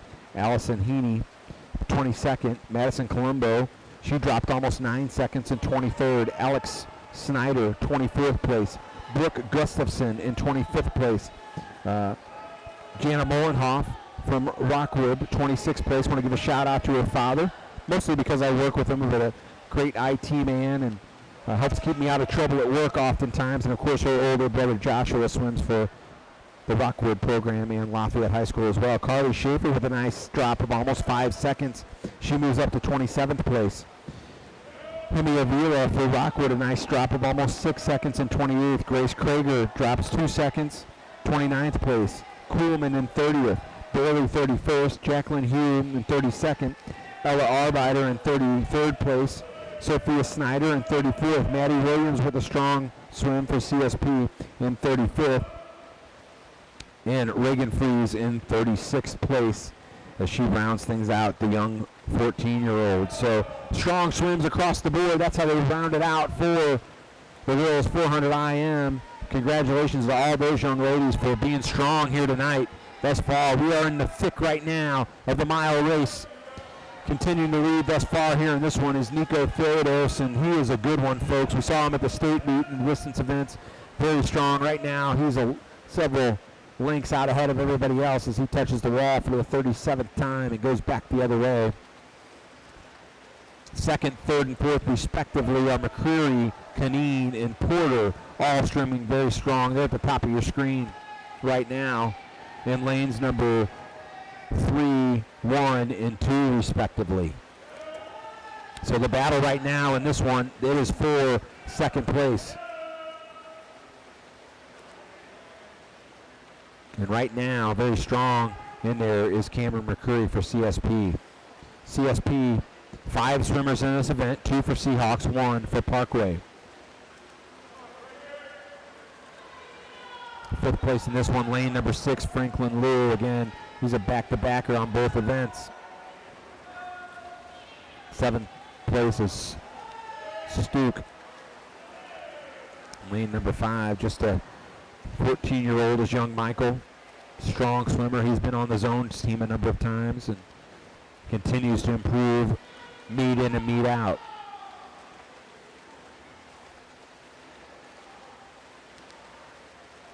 Rounding everything out, Liebman in lane number 7. 6th place, Max Marcus. He's in lane number 8. Maybe starting to break up ever slightly, but I'm telling you that race for second place is going to come right down to probably those last 3 lengths of the pool, is my bet. Nico Theodos right now, though, he is half a pool. He's a full pool length ahead of just about everybody else as he goes to touch the wall once again. He's in lane number 4. He comes in to tonight's action at 16:17:37. That's what he's looking to break, folks. That's a tough time, and right now he might be just on pace to do that. I haven't figured out his splits exactly, but we'll keep track of those.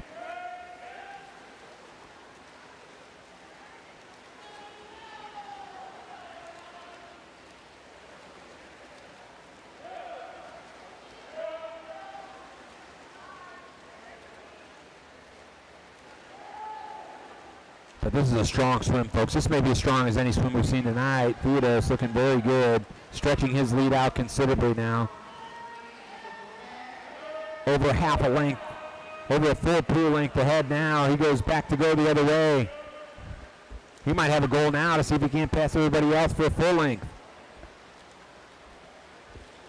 Again, we've got heats number 3 and number 4 and 5 still left to come here in this one. After this, it'll be a girls' heat, then a boys, and then rounded out by a third boys' heat. Right now, lane number 3, it's McCreary, followed close behind by his teammate, Kaneen. Gabe Porter in lane number 2, and again, strong swim for Trey Kaneen. We can't fail to mention this young man coming off a fractured foot and how difficult it is already to be a distance swimmer, but he's also a distance runner, and he was a two-sport athlete at the high school level, qualifying for state, and then having to sit out. So disappointment for him, but right now he's showing his wares. And of course, all these youngsters this weekend, what are they competing for? They won a position on that zones team. Hasn't been finalized yet, but right now that zones may right now wind up being only the top 150 males and 150 females spread across all the different disciplines. And so they want to be as fast as they can coming into that. This meet lends itself. This is a prelim and final meet. Of course, with the distance events tonight, you only do one event. You don't do a prelim and then a final, but nonetheless, this is their opportunity to do that. And this is how it typically is at any big event as well. You only swim this one time. You know, giving it your all 2 times in a row in a distance event, whether it's a 400 IM, the 1650, even the 500 is awfully tough. Starting to break a point apart a little bit for that second place right now. McCreary and Kaneen, about a body length or 2 ahead of Gabe Porter, with Theodos continuing to lead pretty strong.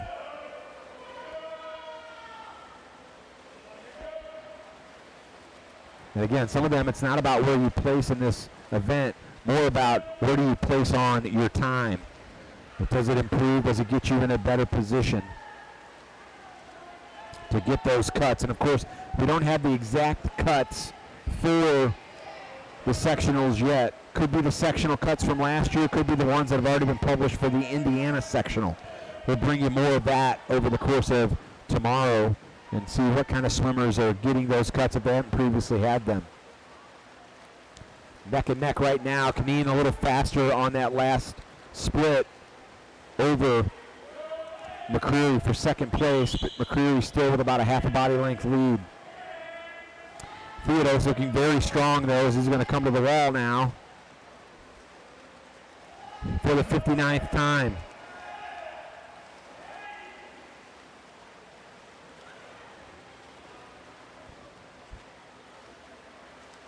Kaneen again cuts into the lead ever so slightly. He's picked up 0.3 of a second over the course of the last couple of lengths of the pool or laps.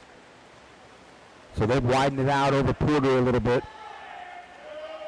5th place, lane number 6 in this one is Lou. 6th place in lane number 8 is Marcus. 7th place is Stuke, and then in 8th place is Liebman. But here's Theodos busting it hard to try and see if he can't get up and catch them and lap everyone. He's going on 63. The rest of the crew right now going to touch the wall at 61. Neck and neck for second place right now. It's Kaneen and McCreary. That's the race in the pool. We've also got a race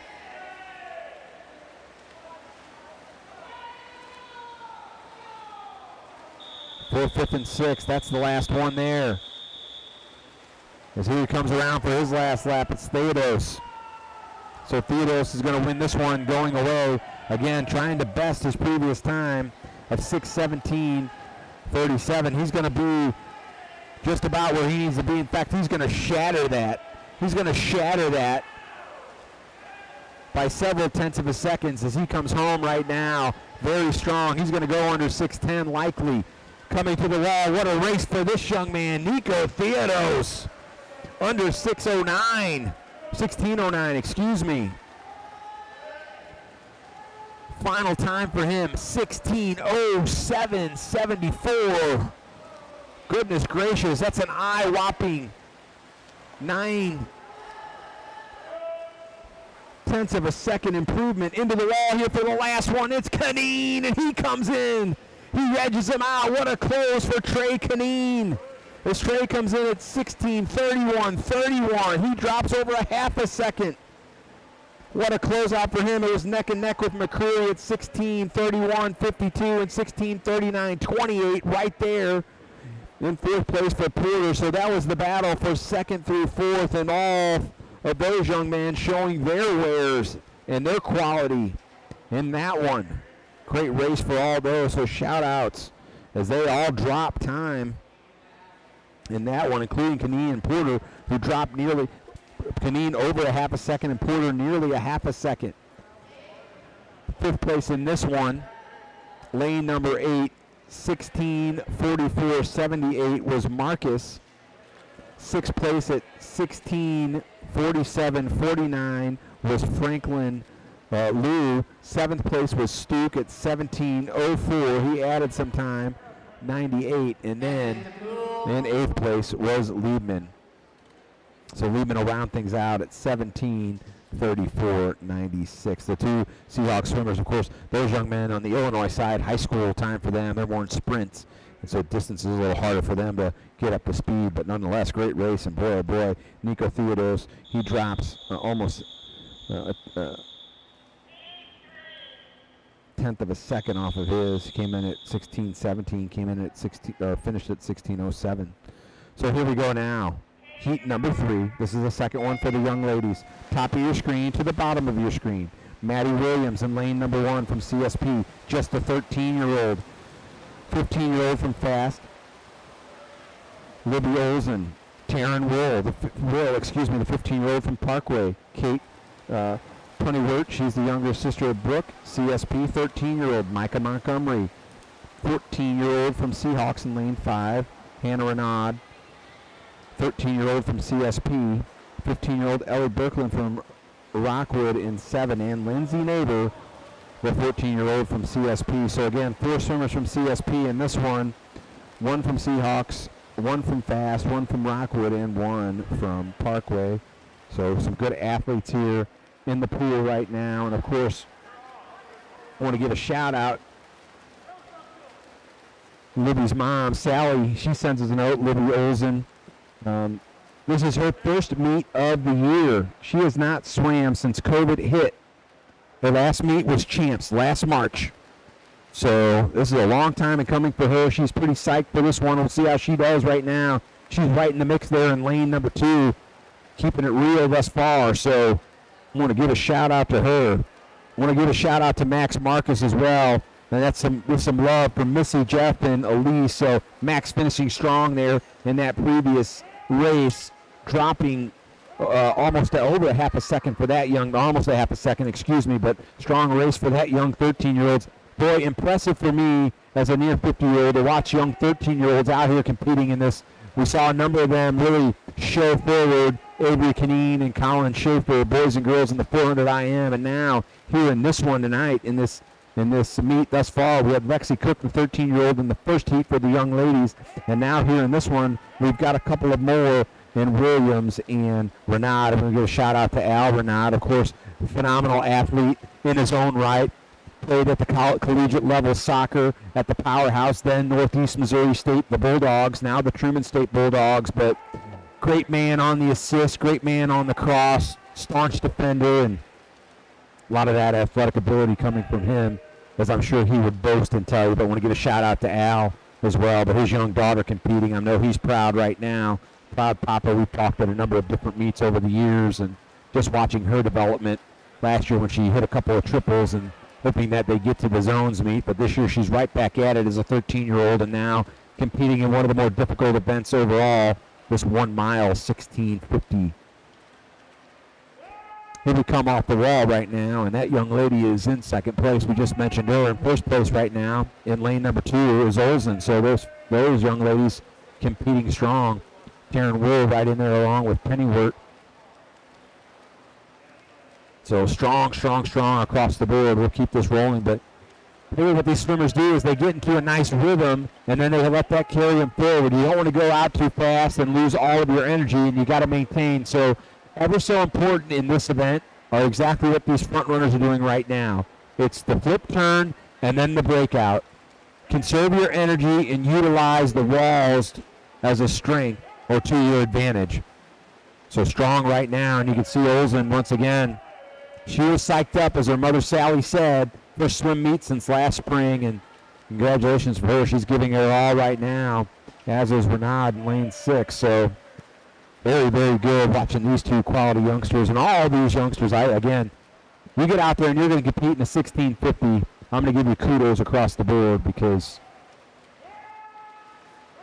even the swimmers who don't seem as fast as those that win the heats or finish first in the event, they're extremely, extremely good.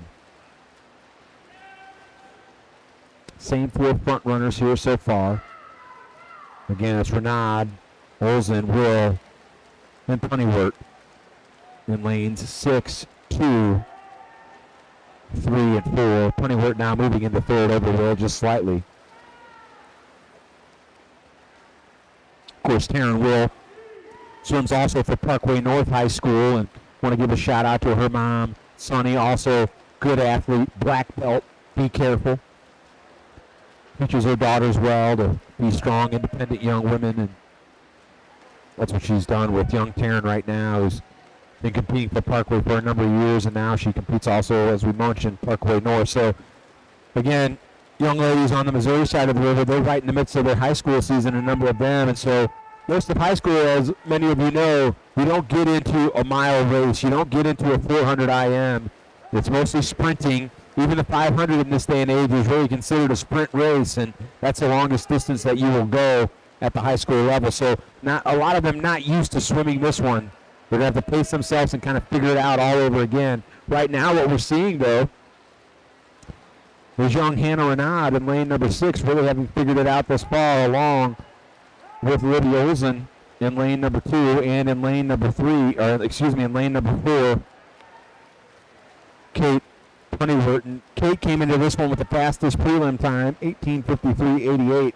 It's just interesting to me that a 13-year-old's already got a prelim time in this event, but nonetheless, they go out there and they do the job and do it at a very high level. So we want to thank the shout-outs to those who have given us some text so far. We've got a couple more that we'll mention throughout the evening. If you got a swimmer left here this evening, give me a shout-out. We want to hear from you, and of course, that number 314-369-3289. If you want to wait until somebody swims tomorrow, write that number down. Send it to your friends. Send it to your family. Tell them to log on to the Parkway Broadcasting Network right here. Send that link around. We want to see if we can hit 200 viewers tomorrow at one time. We want to break the internet. We want to give Al Gore a little bit of a job to do tomorrow and see if we can fix the internet.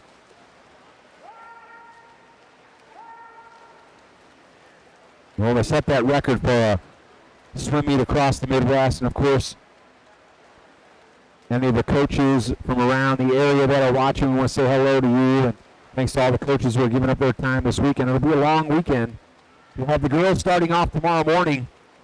We're going to bring you that action right here along this Parkway Broadcasting Network. Be sure to join us. Should be a fun one, folks. It'll be the girls tomorrow morning. You can also like and subscribe to the channel as well. Our producer and cameraman and basically jack of all trades, Kevin Worth, giving me that advice, but definitely do that. Spread the word. Let people know you're out there watching, and send it to your family. Send it to siblings who are off at college. Let them watch a little bit. We know a lot of what they're doing right now is sitting around their dorm room. But we're going to start tomorrow's action just before 10 a.m., so be sure to be tuning in here. It'll be the girls, and we are going to have several events tomorrow morning. For the girls, we'll start off with the 200 medley relay. Have a short break after that. Then we'll go into the 200 freestyle, the 100 fly, 200 back, 200 breast, and 100 freestyle. So be sure to join us for that tomorrow morning. Then we'll bring you the boys. That'll come your way right about 12:30, 12:35. As long as we're running on time like we have been this evening, it'll be the same events. 200 medley relay, followed by the 200 freestyle, 100 fly, 200 back, 200 breast, 100 freestyle, and then everything will wind up with a combined session tomorrow evening coming your way right about 5:30. So put those times on your calendar, put them in your phone, put the alarm and set it. Get that all sorted out. We want to bring you that action. It's going to be 2 finals heats tomorrow night for each of those events. 200 free, 100 fly, 200 back, 200 breast, 100 free. That's what we're going to bring you tomorrow night. So we want to hear from all of you on that one. Of course, we want to thank all the officials for giving up their weekend as well. This is another long weekend. We know they rotate through. We'll get all their names. We want to make sure we mention them by the end of the weekend as well, because they're such a vital part of what goes on here throughout the course of the weekend. Of course, all the folks that took their time out to keep time here this evening for these youngers as well. Please report to the Vulcan staging area. 6050 Heat 4 boys. Please report to the Vulcan staging area. Of course, you hear that voice over the loudspeaker. That is our marshal for this weekend's meet. He's actually the one that makes all the meet happen. The reporter, he's been doing it for a number of years. You see him around the pool decks at a lot of the meets, not only for Parkway, but for the entire Ozark zone, typically wearing a bright orange shirt. You want to know he's the guy in charge of safety. He's in charge of making sure everything runs smoothly, and we want to thank him, too. Without his hard work, none of this happens either. And it's a lot of years of dedication for that young man. We just saw his son, Gabe, swim a few moments ago in this mile race and drop some significant time. So just about halfway through with this one now as the young ladies go back and touch the wall once again. Good race all the way through. First place thus far, here it is. Hannah Renaud, she'll bounce off the wall, go back the other way, followed in there by Kate Punnewert. Third place in lane number 2, Libby Olsen. So very strong for all these youngsters as they come out. And again, got a couple of youngsters in there. Hannah Renaud just 13, Olsen just 15, Punnewert just 13. So a race where these young ladies are showing their quality and athleticism. Technique, a big part of this. We talked about it. Watch the breakout on the wall after they do a nice flip turn, get the power, and allow the body to get a little bit of rest.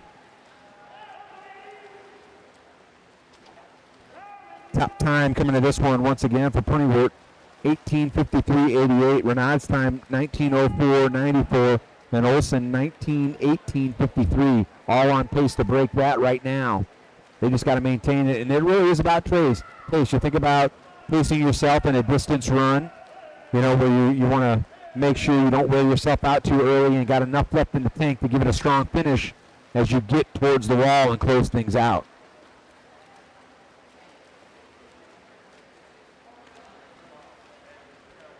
Of course, this meet also available on Meet Mobile. You can look it up under Parkway Senior Invite. Meet Mobile, Parkway Senior Invite. It'll give you all the results as they get finalized. Of course, sometimes in these distance events, you got to wait until everything's done because of potential disqualifications, referees, notes, and all that. We had a couple of swimmers that not get a full finish earlier this evening in that 400 IM. Same two continue to lead. Renaud and Punnewert right now. You see them right now, middle of your screen. They're in lanes number 6 and 4 respectively. About a body length lead, maybe about a body length and a half for Renaud. The young 13-year-old bounces off the wall. Just hit it for the 43rd time, excuse me. And they're right about the same pace. We'll see. We'll look here on the split. See how they're doing right now. They are right about even. Renard lengthened it out a little bit on that split by about 0.2 of a second from where her previous split was at. And you see that now lengthen as they touch the wall. Maybe she's got a clear body length and a half. Moving nice on that underwater, nice on the breakout. Getting cheered on by her coaches right down at the bottom of your screen.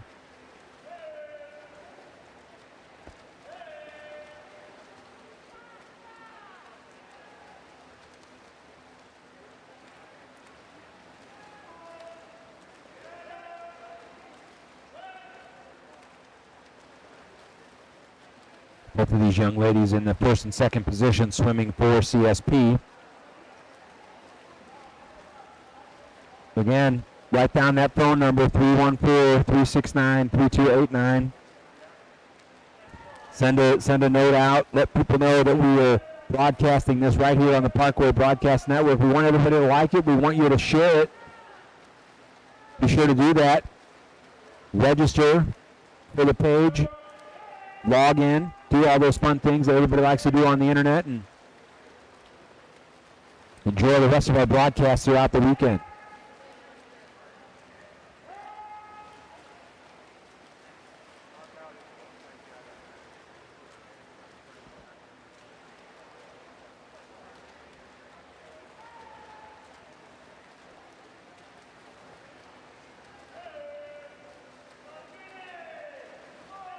Getting a little faster as Renard. That last split, 34 seconds flat for her. That was a little faster than her previous split, so she's getting stronger as the race goes on. You hear about that a lot of times in the NFL where you give a running back a ball time and time again and they get stronger as the game goes on. Sometimes you hear that about a power pitcher. It gets stronger as the game goes on. The late innings, they got as much left in the tank, especially when they're on top of their game. Well, we see that in swimming right now. Young Hannah Renard, she stretches it out once again. Her splits continue to be faster than the second place swimmer. Honeywert in third place now. Lane number 2, that's Lydia Olsen. Again, swimming her first meet since last spring.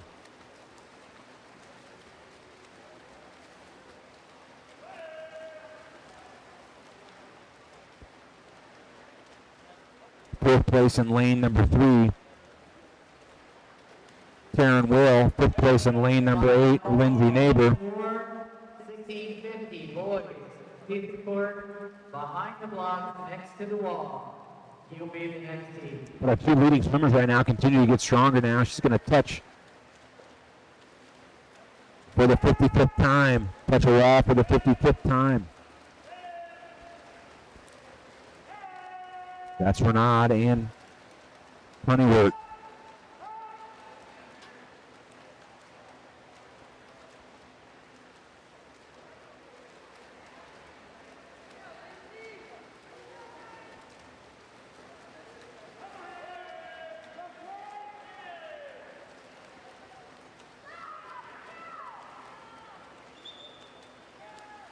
Still in that strong third place position. Olsen.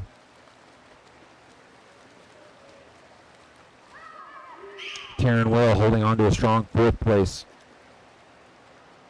She's in lane number 3. Fifth place right down here at the bottom of your screen continues to be Neighbor.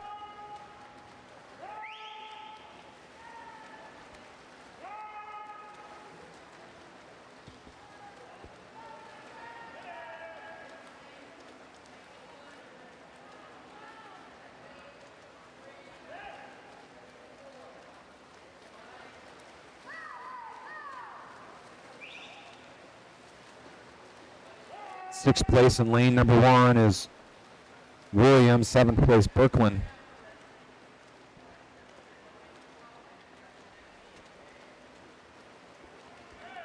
Widening her lead out now, Renard. She is front running and doing it in style here. 19:04.94 is her time she wants to beat. A couple more lengths of the pool to go. Final call for heat 4 of the 1650. You should be behind the blocks now. We're in heat 4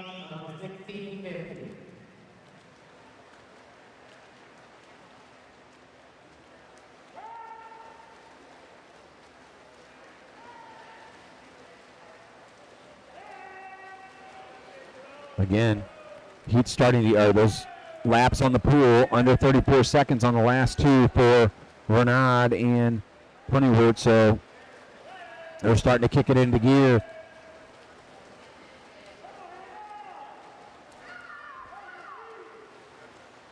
Renaud now really looking to go low here.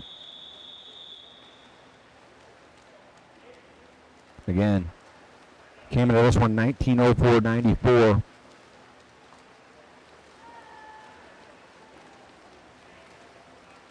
She'll hit her last lap here on the last length of the pool. She's going to shatter her previous time.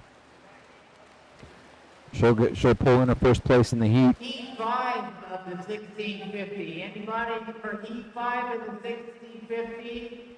Please report to the open staging area ASAP because... Very fast 32.06 split on that last one for her. 18:33.13 for that young lady, so over a half a second off time for her. 18:40.98 for Ponywood, so she also drops significant time on hers. Third place in this one, Wilson, so congratulations to that young lady. 18:52.19 coming back after not swimming in an event since last spring. It's like fourth place is going to be Lindsay Neighbor, followed by Taryn Will, just slightly apart. Will coming back a little faster on that last length, but they finish 0.09, 9 hundredths of a second apart, 19:11.09, or excuse me, 19:11.20 and 19:11.29.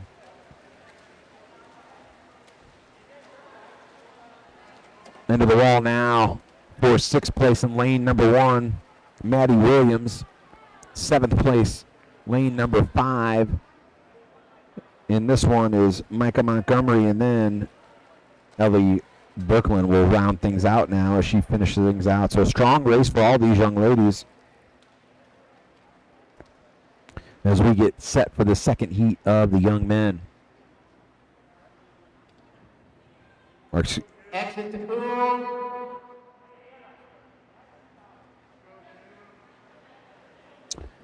So now we've got the young men. Looks like we got everybody up there. I think we got everybody up there. There's going to be 6 competitors in this one, so lanes 1 and 8 will be open.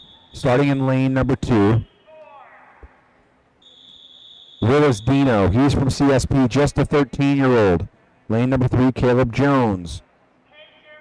From Fast, a 16-year-old. Xander Theodos, the 14-year-old from CSP in lane 4. Sam Ellenhorn, 15-year-old from CSP. Gabe Cusinelli, he's from Rockwood. He'll swim in lane number 6, just a 15-year-old. And then the other 13-year-old, Cabot Muraski from CSP.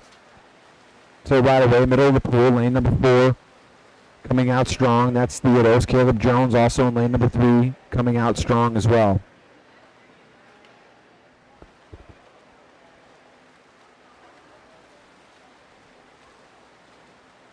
We'll let these young men glide through. We'll have one more heat now. After this one, we'll have 3 swimmers in it.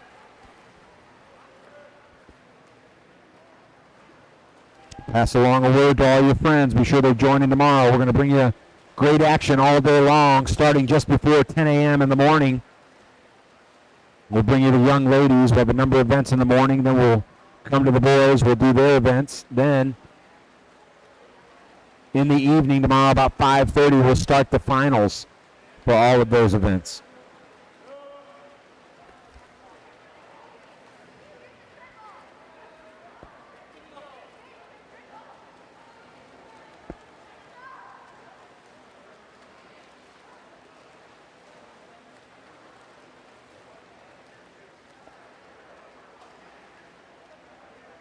Jones and Theodos, respectively, in lanes 3 and 4. First place. Third place is Ellenhorn, followed by Cusinelli, and then neck and neck, Muraski and Dino, the 2 13-year-olds in lanes 7 and 2, respectively.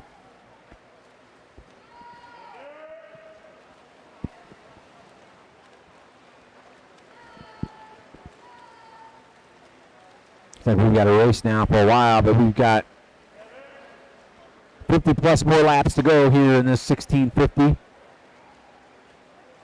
This mile race, and Crowd starting to thin out here as we get to the later hours in this one. And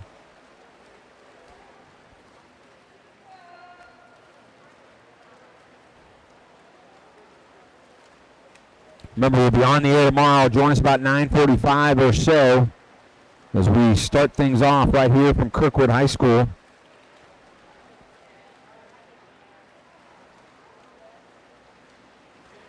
Best thing about that starting time of 9:45, while there will be warm-ups earlier than that, I'll get to sleep in till maybe 6 o'clock instead of getting up at 4:30 or 5 like a regular workday.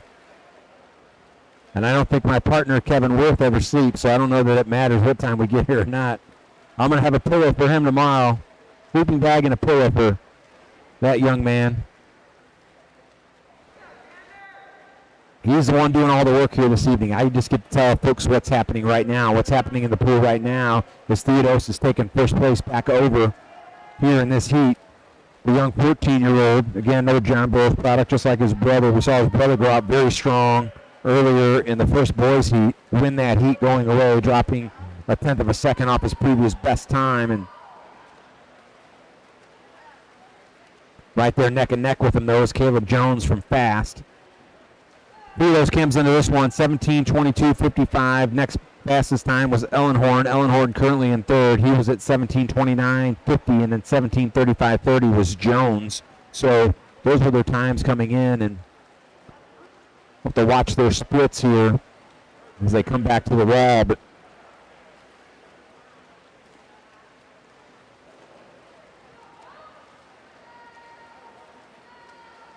both of them right around that 31 second mark on the full lap. They want to try and maintain that as best they can.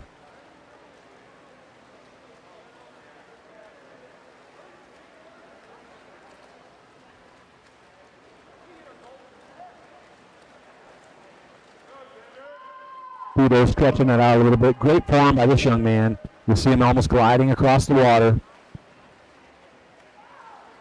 Pinpoint control with the arms, elbows up, high enough that they are getting out of the water, but not too high where he creates drag for himself.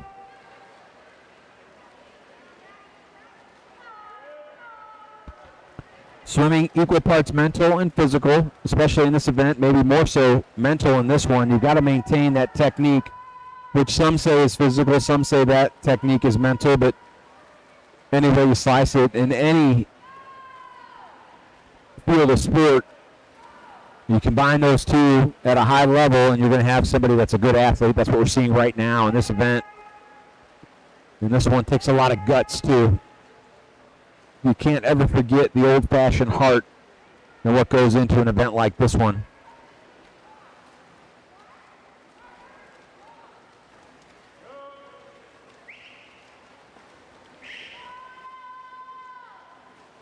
Still not quite at that halfway point. But Theodos continuing to lead. He's lengthened that out a little bit more over Jones, just a little bit.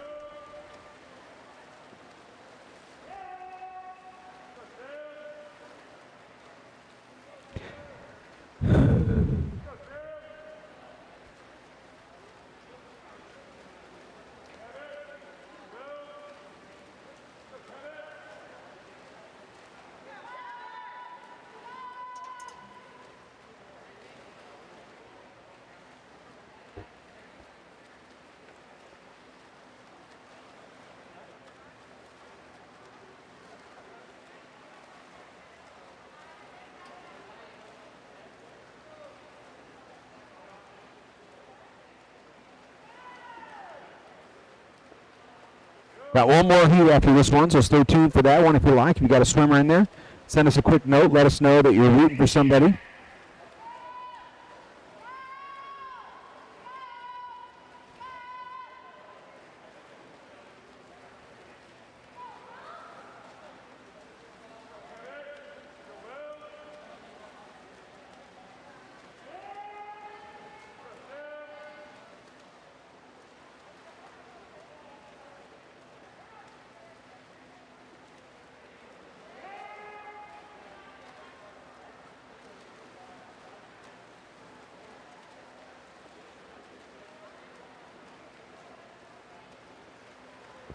Vito stretching it out now.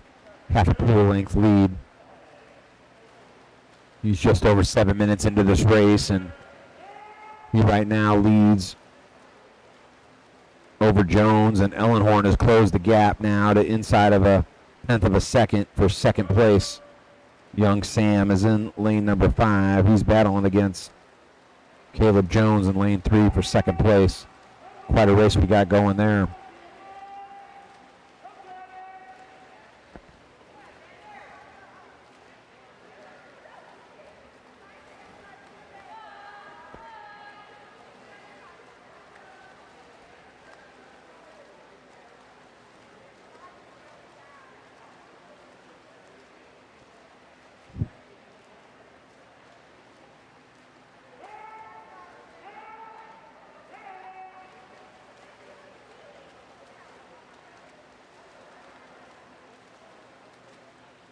Halfway home just about now for Theodos. He's going to touch the wall for the 33rd time to our left, that left side of your screen.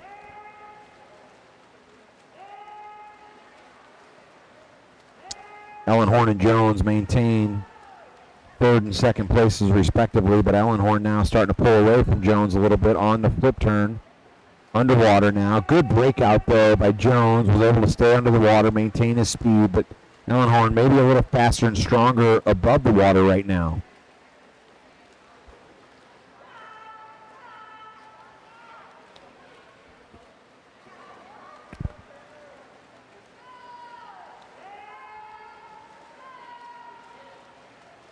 Theodos now passing a couple of more competitors now. He's on a lap ahead of them. They'll shift and go the other way.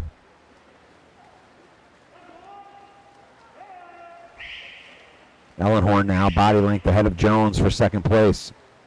We'll look at their splits as they come up on the board here in just a moment. Ellenhorn 0.4 of a second faster on that last lap than Jones, and he's lengthening it out a little bit.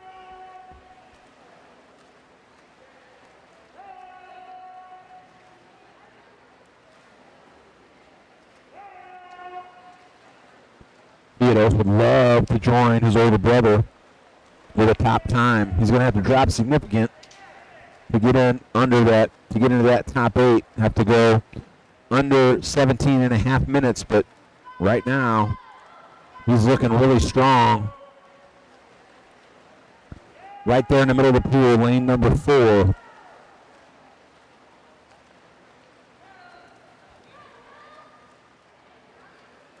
Still maintaining that 31 second lap.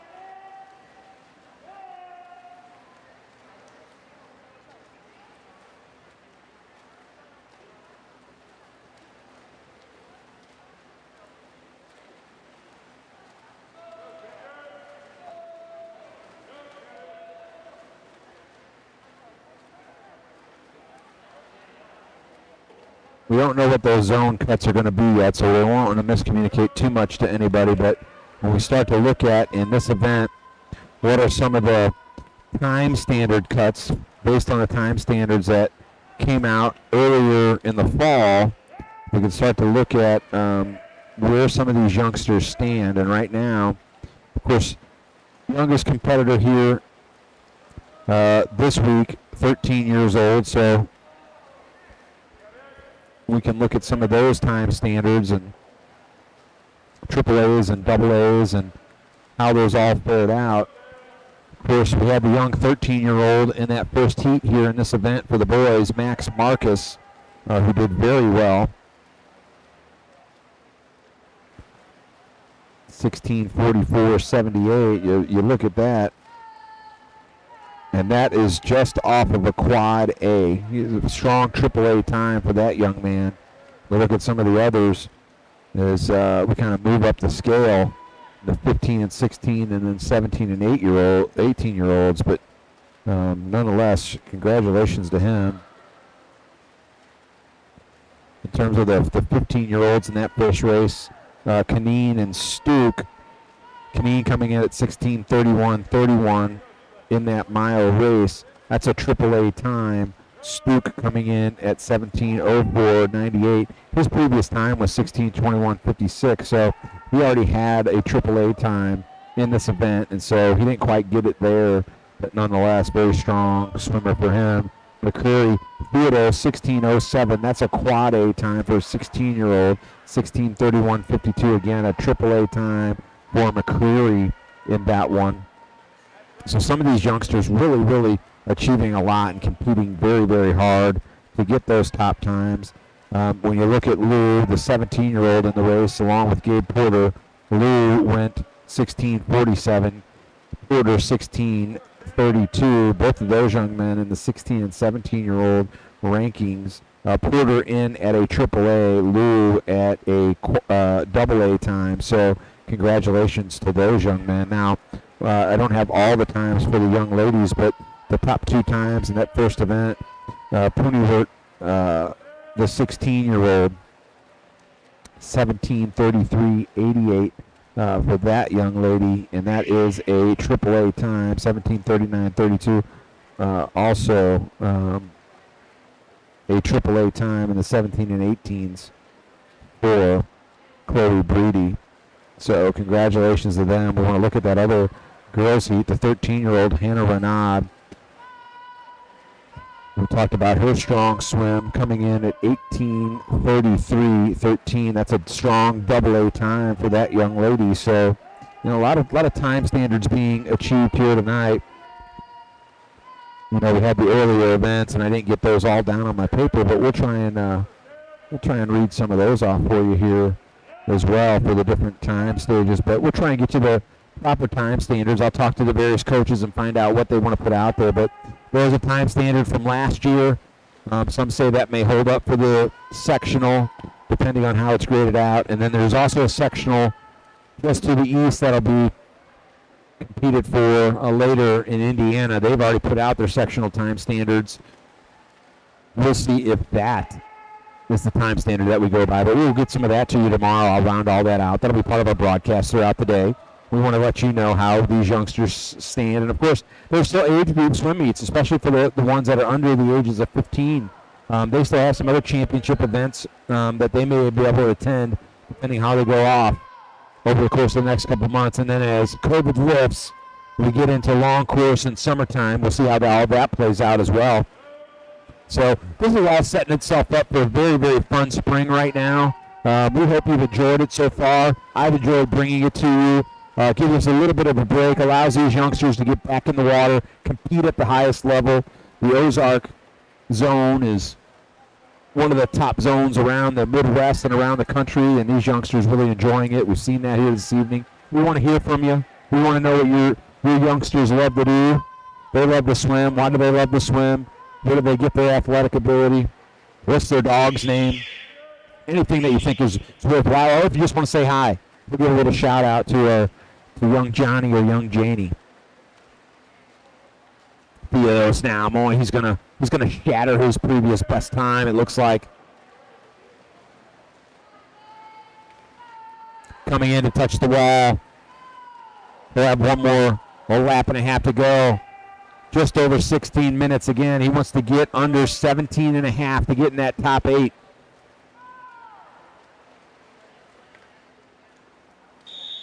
This will be his last lap now as he touches the wall. He'll go back the other way.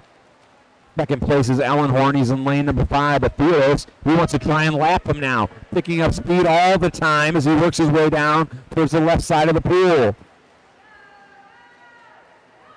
Let's see if he's got a little sprint left back in him for this last 25 yards. Nice underwater. Great breakout for him. He wants to beat Ellenhorn to the wall. He wants to lap him. Let's see if he can do it. He wants to go under 17 as well. This young man's going to do it. There it is. Under 16:54 for him. What a race. In that lane number 4, 16:53.62 for Xander Theodos. So he will join his brother in the top 8. He'll win the heat. He's going to move up several places. He'll move ahead of two competitors from that first heat. Nice swim for him. 16:53.62. We were talking about those time standards just a couple of moments ago. This young man, just 14 years old, and boy, oh boy, he is just off that quad A time, just off of it by 0.9 of a second. So congratulations to him. Second place in this one as we come through. Sam Ellenhorn, he comes in 17:26.03 for Sam. 17:35.98 for the third place finisher in this one, Jones. Fourth place in this one down here in lane number 7 with a strong finish was Cabot Murawski. Just a 13-year-old, comes in at 17:55.51. Nice swim for that young man. Good, strong, powerful swim for him. So come in with a solid double A time. And fifth place, lane number 2 was done. Everything rounded out by Cusinelli in lane number 6. All right, folks. Well, we got one more to go here. Final heat of the night. And this should be a good one, folks. We got 3 competitors in this one. Lane number 3, Eli Hofer. Lane number 4, Colin Wolfmeyer. Lane number 5, Alex Chen. So let's give a little shout out, first of all, to Colin Wolfmeyer. We got a text here just a little while ago from his family. Shout out. He wants to give a shout out from Sarah Wolfmeyer. She said, we're counting on you tonight. We're happy to be watching. And want to make sure we get that nickname in there. They call him Wolfie, but let's see if Wolfie's got something left in him tonight. They're at home watching right now. He's coming out of lane number 4, the 15-year-old for Rockwood Swim Club. Alex Chen, he's a 14-year-old for, Wolfie is from the Recplex, right around the corner from my house, and then Alex Chen is from Rockwood. He's the 14-year-old, lane 5. And, of course, Eli Hofer in lane number 3. Want to give a shout-out to his parents. Of course, a long time in the swim community. His father, Joe, also an official, also doubles as ski patrol out of Hidden Valley here in the St. Louis area. Probably out there enjoying the colder weather with a little bit of snow this week. And then he had an older sister, Annika Hofer, who starred on the Parkway Club. Also, both of these two young Hofers. Annika swam at Parkway Central, now swims for Truman State University. Eli, swimming still, did this last year for Parkway Central, was a state qualifier as well, and he's in lane number 1. And, of course, we want to say hello to Annika, who also doubles in the summertime as the babysitter and nanny for the Judkins children. So, special place in our heart for the Hofer family. Of course, and we want to say congratulations to them for all the competition they do and give a shout out to their wonderful parents. Eli competing tonight in this last event. So again, we're going to go 60-plus laps of the lengths of the pool, 30-plus laps. As the crowd starts to thin out here just a little bit, we've got some lap counters left for everybody, and most of the folks have left the bleacher area here.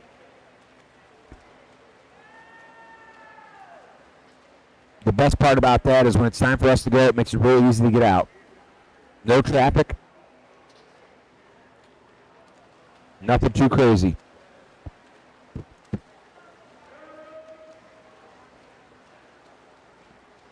Front running right now, Colin Wolfmeyer. Wolfie in first place. He's in lane 4 here in this heat.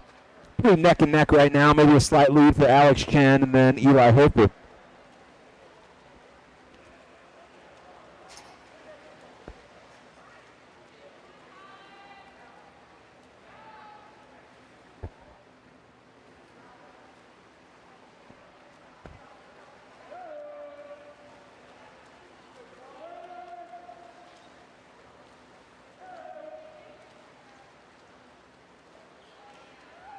And what the swimmers want to do here is they want to use the walls to their advantage, get a good strong push off. Nice breakout underwater, conserve their strength when they do that. Make sure they maintain their speed when they're doing that. Then use their technique on top of the water. Glide across the water. You see a lot of distance swimmers. You won't see a lot of waves, a lot of choppiness typically with a distance swimmer. It's a lot more smooth. Tend to glide across the water more instead of attacking the water, so to speak.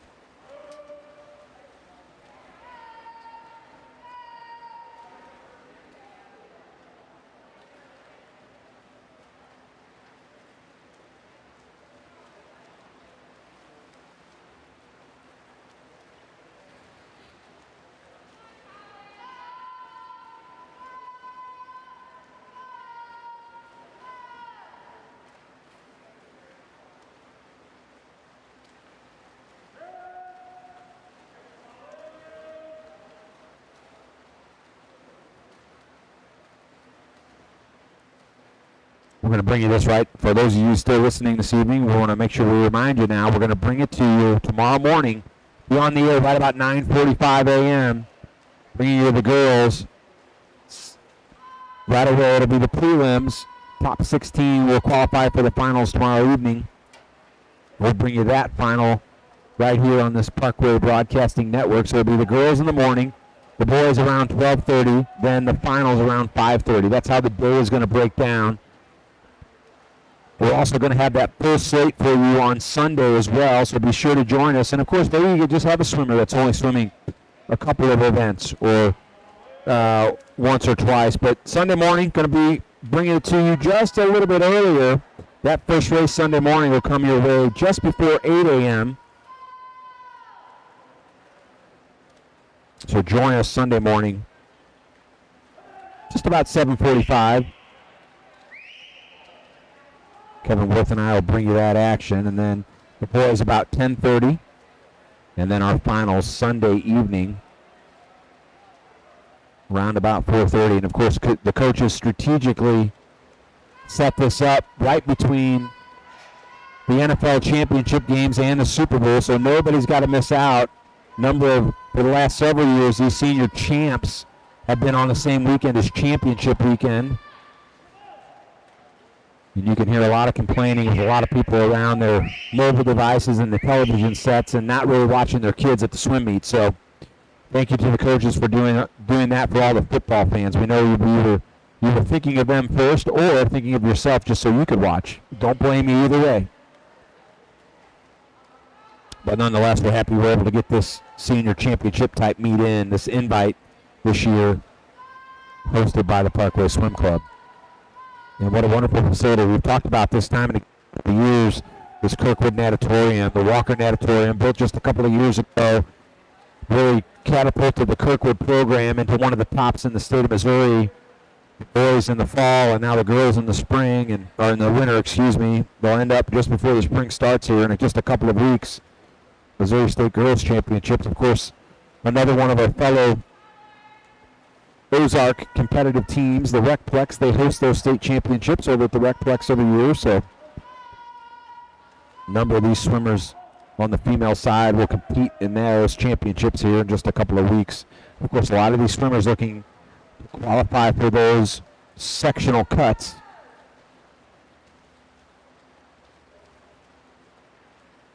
Be ready if and when they have those round about the second week in March. And for many of these youngsters, that would be spring break time.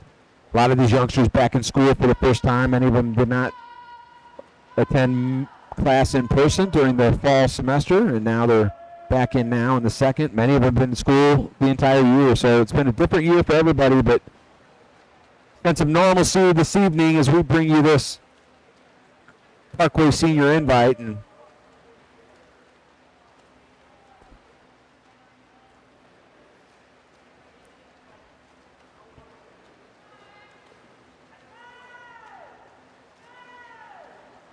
continuing this one here now. Good lead, laking out. Oh, roughly about half the pool length for the young 15-year-old Colin Wolfmeyer. Wolfie touches the wall one more time. Clipping that last lap, 32.75. He'll be followed by Hofer and then Chen, rounding things out here in this last heat of the evening.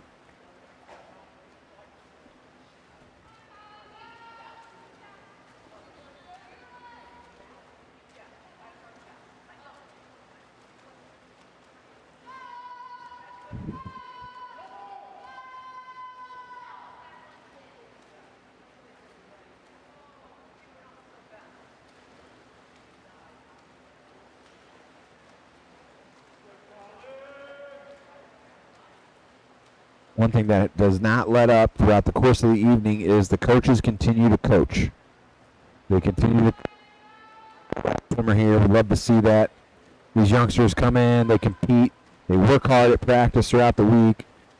And a little different for the youngsters that swim this mile because they don't have a lot of opportunities to do this. Not every meet allows this event, but when you get to a championship style meet, that's when you typically get a chance to swim the 400 IM and the mile freestyle. Wolfmeyer continuing to lead. Hofer touches the wall in second. Closely, Alex Chen right behind him.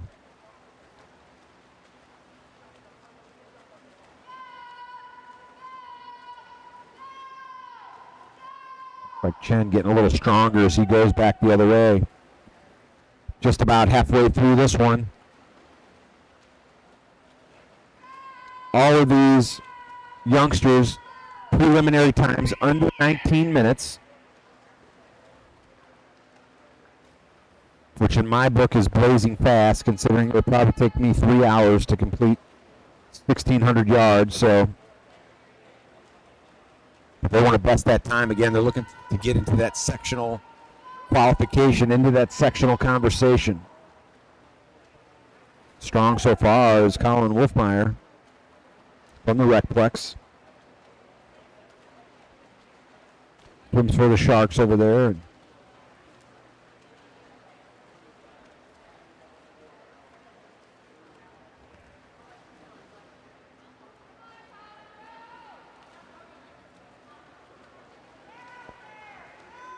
Now looks like Chen lengthening out a little bit. He's got about body length lead over Hofer. Continues to maintain his pace. Chen has picked his pace up just a little bit.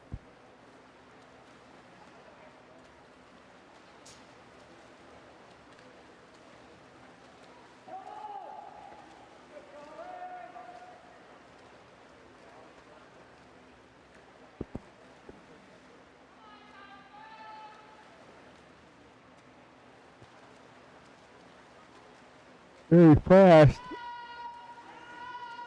Turnaround this last time for Chen. He's getting faster as he goes. Last couple of laps for Hofer, 32s, 33s. Chen that time down in the 30s. Watch that. Losing speed, but Chen is actually picking up speed as he goes through his laps here. That time 33. Both of them pretty close to each other on a 33, so Chen slowed down a bit. But his previous split, very quick for a distance.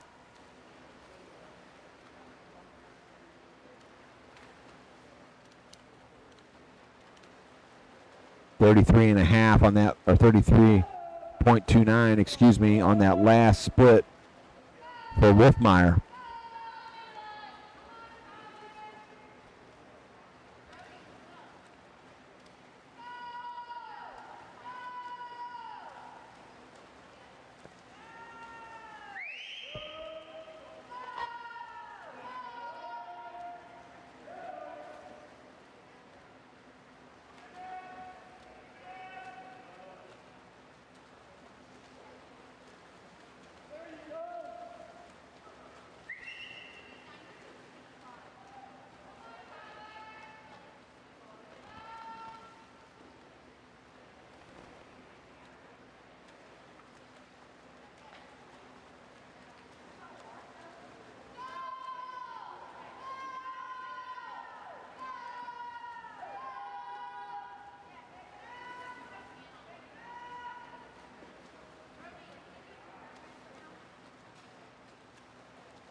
We'll look at these next splits too, as looks like Chen is maintaining about a 2 body length lead.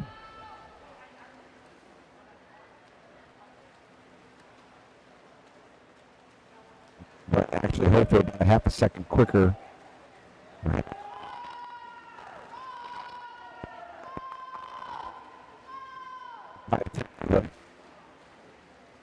Five hundredths of a second. A little quicker nonetheless. We'll see what this next one comes in at. Wolfmeyer looking strong now as he front runs. Touching the wall here.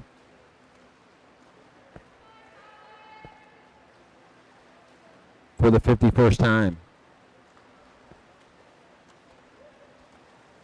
Hofer again a little quicker in that last lap.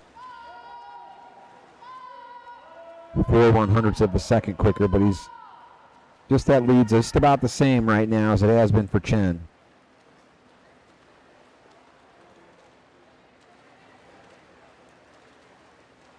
Of course, Eli, his aunt, one of the coaches for Fast. You see her there at the top of your screen, back and forth, coaching up young Eli. Long-time swim instructor, swim coach. Got to be very prideful for her to have her young nephew competing at this high level.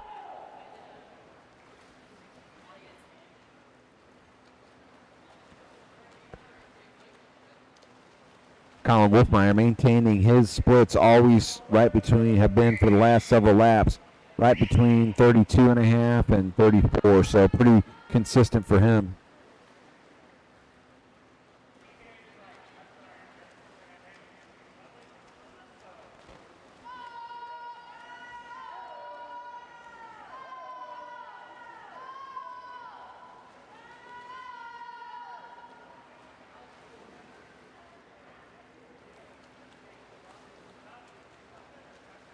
These swimmers digging deep to finish this one off now.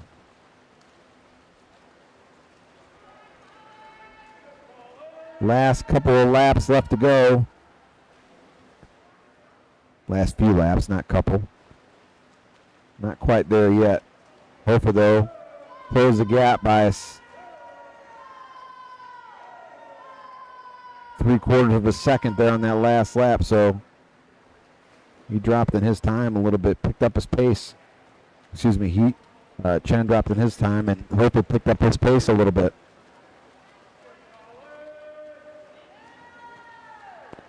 Chen has gained it back, but way out in front. 59th touch for Colin Wolfmeyer as he goes back the other way.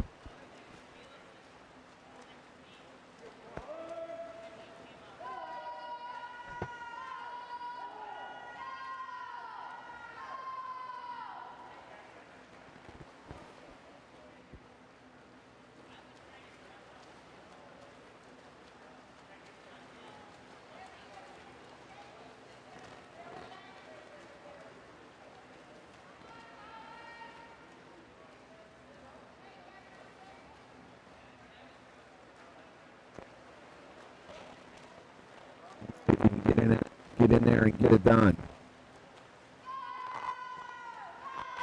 If he can maintain those 33, 34 second splits, he's going to be right there for it.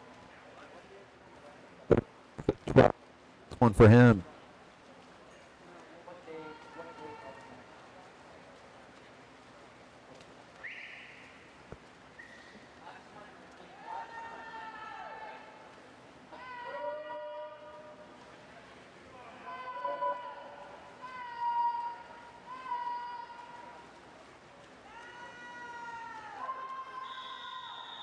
And here it comes for Wolfmeyer. He's going to try and go under his time of 18:22.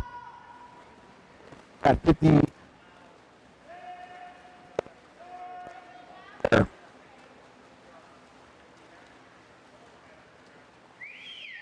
He'll touch the wall for the last time. He goes back the other way. He is going to break his previous best time in this one.